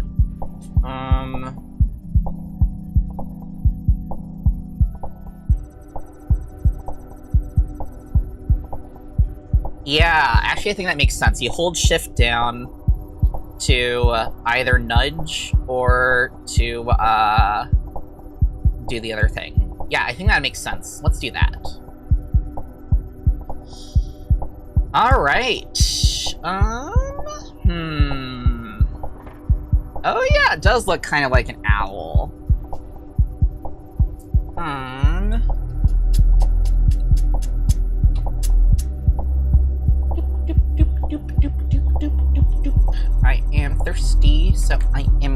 to type hydrate. What? I thought I'd change the cooldown.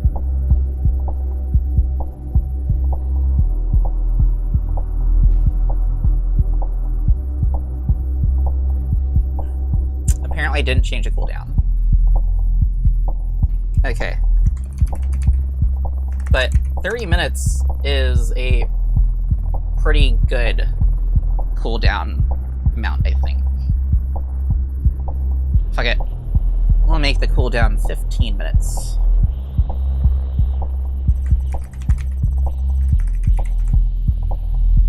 Yay!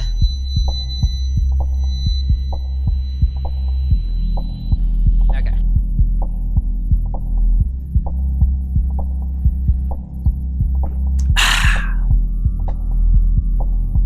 All right. Let's see. I think that the last thing I want to do today is just get a tally of all of the elements that we have, and yeah, just figure out what that maps to, and then just figure out what microcontroller we need that goes to it, and maybe order a giant perf board to make the hand-wired, awful, nasty version of this. Figure out what multiplexers we need for this next stream, and just all the actual components. So yeah, let's do that. Okay. So, what elements do we have? And the ring thingy doesn't count because it's actually going to be, that's actually PCB exposed traces. So, what do we have? We can need to show only half of it since the other side is a copy of that. We have tacked buttons, and they're all going to be the same thing. Maybe we can get like some big buttons for here, or if they have like a little gritty thing, we could have that here, but I'm not too worried about that. And honestly, if we just keep the parts count, if we keep the unique amount of parts low, that makes things a lot cheaper. So just do it pocket operator style and have everything be the same same thing. Okay, so you have tack, and I don't think I'm going to put an audio interface, at least on the first version. I'm not experienced in that yet, so yeah. So we have tack buttons, we have faders, we have, let's zoom that in. We have RGB LEDs, we have encoder, and we have pots, potentiometers. I mean, technically the faders are pots linear. Pots is short for potentiometers. Pots knob, or rotary, technically. Okay, so let's do a count of them. Okay, so encoder is easy. There's literally just one.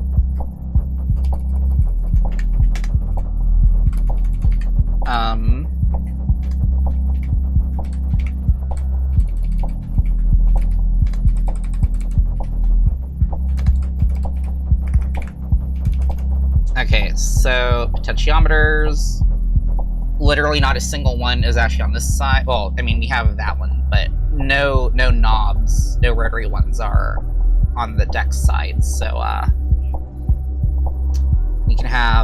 we have 1, 2, 3, 4, 5, 6, 7, 8, 9, 10, 11 pots. RGB LEDs. Fuck, that's a lot. I'll say that for last. Linear ones. We have 1, 2, or let's move off that to the side. We have 1, 2, 3, 4, 5. And I think those will probably be the most expensive part of this. Okay, tactile buttons. We have, let me just count per side, and then, okay, so we have 5 on the center. And we have 1, 2, 3, 4, 5, 6, 7, 8, 9, 10, 11, 12, 13, 14, 15, 16, 17, 18, 19, 20, 21, 21 side, and let me just recount just in case. Okay, so that's 12, 13, 14, 15, 16, 17, 18, 19, 20, 21. Okay. So then 21 times 2 is 42, plus 5 is 47. So we have 47 tact buttons. And then RGB LEDs. I think it's... Let's see. Let's say there are... Okay. So every button has one. Plus... Every linear pot has one. Plus... How many knobs have them? Only 1, 2 knobs have them.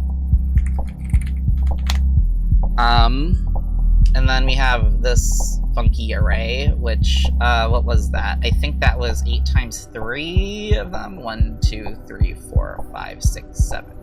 Wait, no. 1, 2, 3, 4, 5, 6. Okay, so 6 times 4 is 24. Times 2 is, so that's 24 on each side. And then that's, 48 on the rings. So then that is going to be 47 plus 48, that's going to be 95. Plus 5, that's going to be 100, and 2 knobs, or 100 plus 2 for the knobs, so that's 102 RGB LEDs. Okay, that's a lot.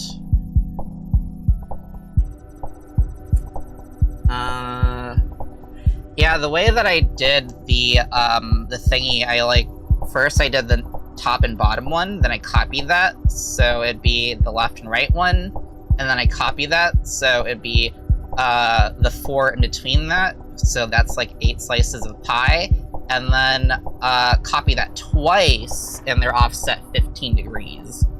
So that's also 360 divided by 15 to be 24. Yeah, okay. So that's not an insane parts count, I guess. All of the RGB LEDs can be strung as a single thing if you're using like individually addressable ones. So yeah.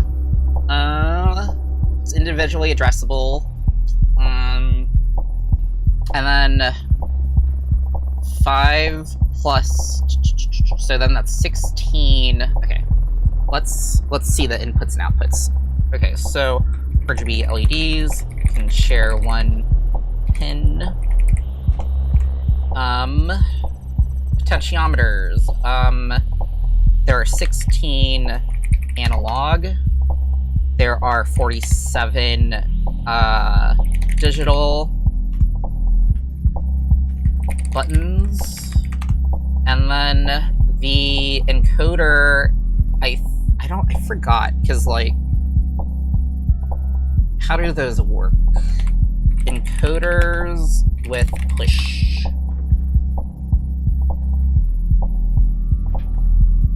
Okay, so those need, apparently, that one needs 5 pins.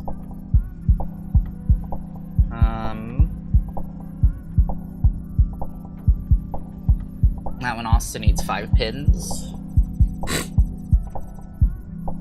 And that's 5 pins. Okay, so there's one dedicated one for the button. So that's actually gonna be like 48. And then it looks like that we have like 2 signals here, and then that helps us know if we're going left or right per little indent, I guess. But I think that is digital.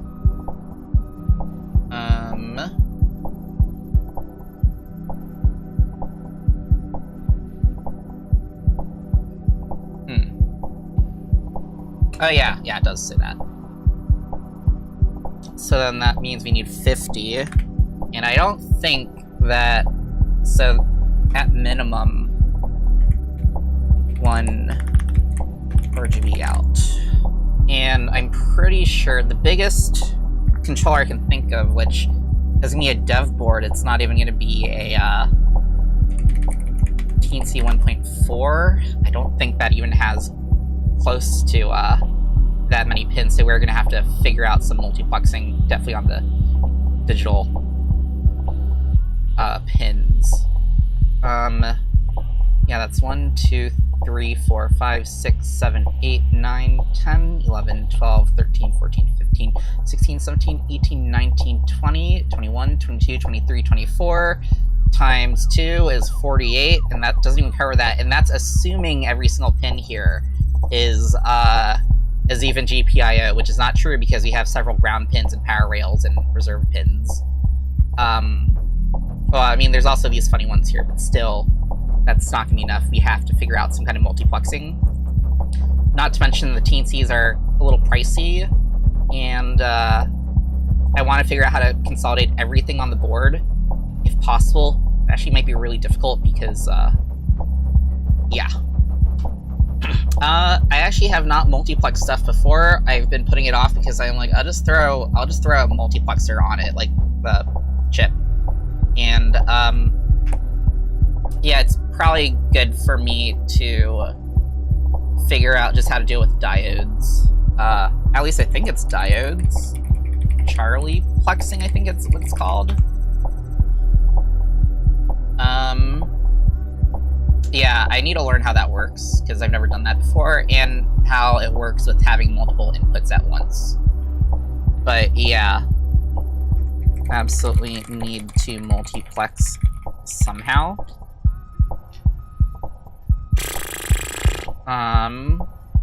Okay. Let's see, what else? Man, I've been streaming for almost 4 hours. And I also want to figure out what microcontroller to do on this. I mean, if I just throw, like an SMD multiplexer on here, that might be... I have to see how the economics of that work out. Because I feel like that would take up less space than having a bunch of, like, little diodes everywhere, and it'd just be a lot easier for routing stuff. Oh, and we still have the inputs for a capacitive strip schematic. I don't know how this works. Oh, it looks like it's literally just a capacitor network, possibly. I have to see how this works. I've never messed with it, so I'll have to hello world that another stream before actually committing to a PCB design. But there are, like, we did see the capacitive touch circle kit for how to do that. So, yeah. I have to figure out how many pins that needs, but this one says, just needs, like... Oh, and that's right, because, you're gonna have your power rails, and you're gonna have these ones. I don't know if there's a chip underneath here, though, or if this is literally just traces. And I'm assuming that those are just SMD caps. This has a lot of stuff, so I assume this is probably just straight up, well, I don't know what those other pins are. But yeah, I've never messed with this before, so I'm gonna have to learn how to do that. Okay, yeah, because this one has some chip underneath it.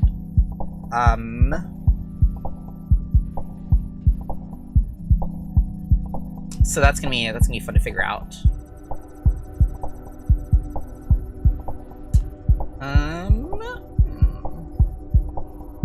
There's no time frame or deadline, just doing this for fun. So it'll happen when it happens.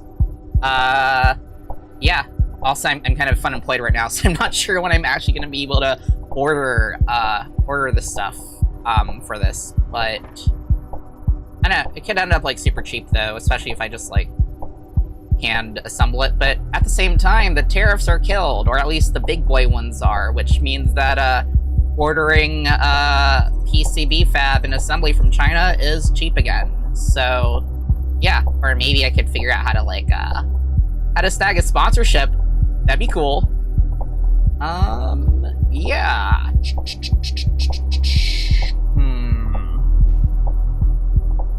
Is there anything else that this needs? Is this just gonna be purely MIDI input-output? Or are we going... I should probably look at how easy it is to, like, make an audio interface, but, like... PCB audio interface? I mean, I'm not expecting anyone to be using this thing for, like, legitimate concerts and stuff, and if they are, they should probably be, they should probably use an external, audio card instead of whatever. This is just kind of like a little fun, gimmicky thing, I guess. But if it turns out there's actually a cheap way to, like, because they have, like, 4-channel USB dongle audio interface. Not one of these ones. But I know, I've seen it before, that they have, just something that is like this. The thing though is that this is audio out and this is audio in. But I have seen them before where it's actually 2 audio outputs, and 2 stereo outputs, that is.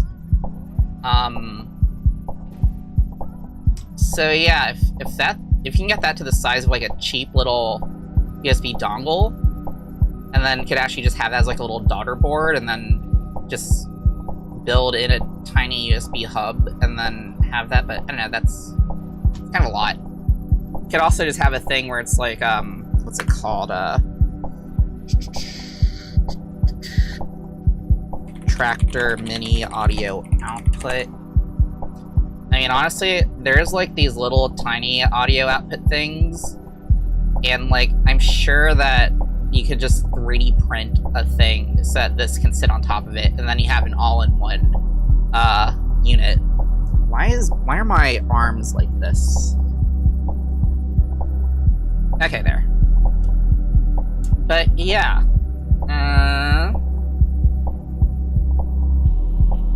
It is also possible that I want to have just like 2. Well, no, it's not actually an issue, because yeah, that's just an issue when you... I was thinking about how, like, RGB LEDs, they start to, like, fade out after a while. But that can happen mostly if you have, like, just an RGB LED string. And there's, like, not enough... And it's, like, just one-sided in terms of, like, the power rail. If you connect the other end, that usually fixes it or bounces it out. But, yeah. So, what am I thinking on this? I think that it'd be pretty easy to, like, add some, like, mounting holes onto this that you can, like, put the acrylic overlay that I was talking about, or, like, mount it to, like, a 3D printed enclosure, because, like, that's something that I think is pretty neat about, like, pocket operators, is that, like, pocket operator case. They have cases that you can get for pocket operators. Not that's just a transport thing. But, like, to just make it feel like it's not a bare PCB. Ooh, that one's cool, because it's styled like the, I think it's the OP1?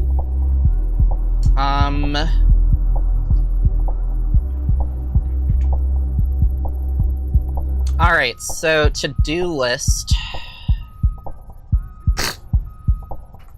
To-do list. Determine what microcontroller to use.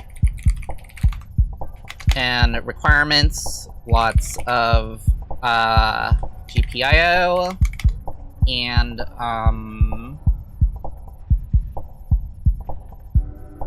probably needs to be quite beefy. I can imagine this having like a pretty large memory size.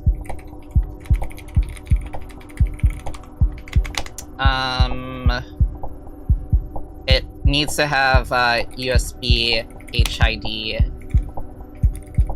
so that it can be used with MIDI. What else do we need here?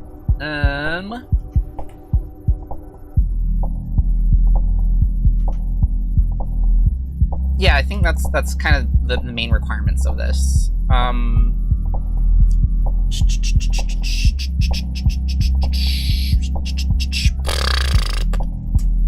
What else? Maybe look for giant perf board to make ugly big prototype.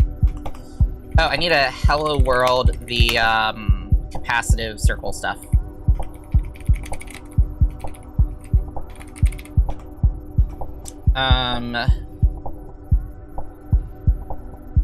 What else? We should probably hunt down the knobs and the potentiometers, or the rotary potentiometers, the knobs, and the linear potentiometers, the faders.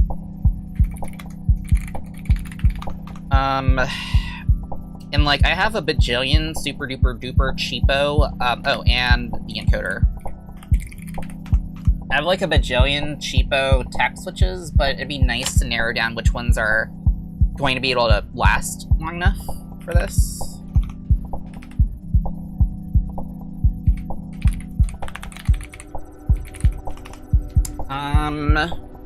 Yeah. I should probably figure out the optimal spacing too, because I think that this stuff is all pretty reasonable, but this stuff here is definitely cramped. Because, yeah, it's gonna be pretty easy to accidentally touch those knobs when you're doing stuff. So, yeah.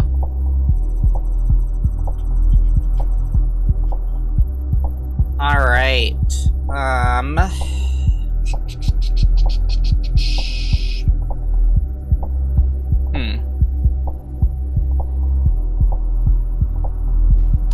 I think that, yeah, that probably sums up what I want to do today. I don't have the schedule figured out, but there's no reason for me to not stream this Tuesday, Thursday, and Sunday. So, yeah, streams will be happening Tuesday, Sunday, and Thursday. I think I'm gonna push my streams back to 7 p.m. though, on Tuesdays and Thursdays. I don't know. Let me know how you feel about that. And if you're not in the Discord server already, I'm gonna go post the link to it right now. Discord.pearlgray.io. That's my Discord server. Yeah, there's already like almost 40 of y'all in there. It'd be fun to see what projects y'all are up to and stuff. But yeah, something I've been thinking about maybe is streaming games just whenever I'm playing them. But like, I'm not sure, because I don't want to like dilute my content stream and stuff. And also, I don't know, because game streaming is like really, really oversaturated, and I don't want to be like, oh, well, no one's watching Pearl's game streams, so let's not algorithm Pearl's electronic streams that people actually watch. But yeah, I just got into Terra Invicta, which is like, I feel like that's a game that was made exactly for me, because like, I like Stellaris, I like Civ, at least Civ 6. I liked Crying Suns, which is this like really cool indie RTS with like a depressing, bleak storyline about like space stuff. I liked Spore. I played some EVE Online. I think there's another game that I'm forgetting. Yeah.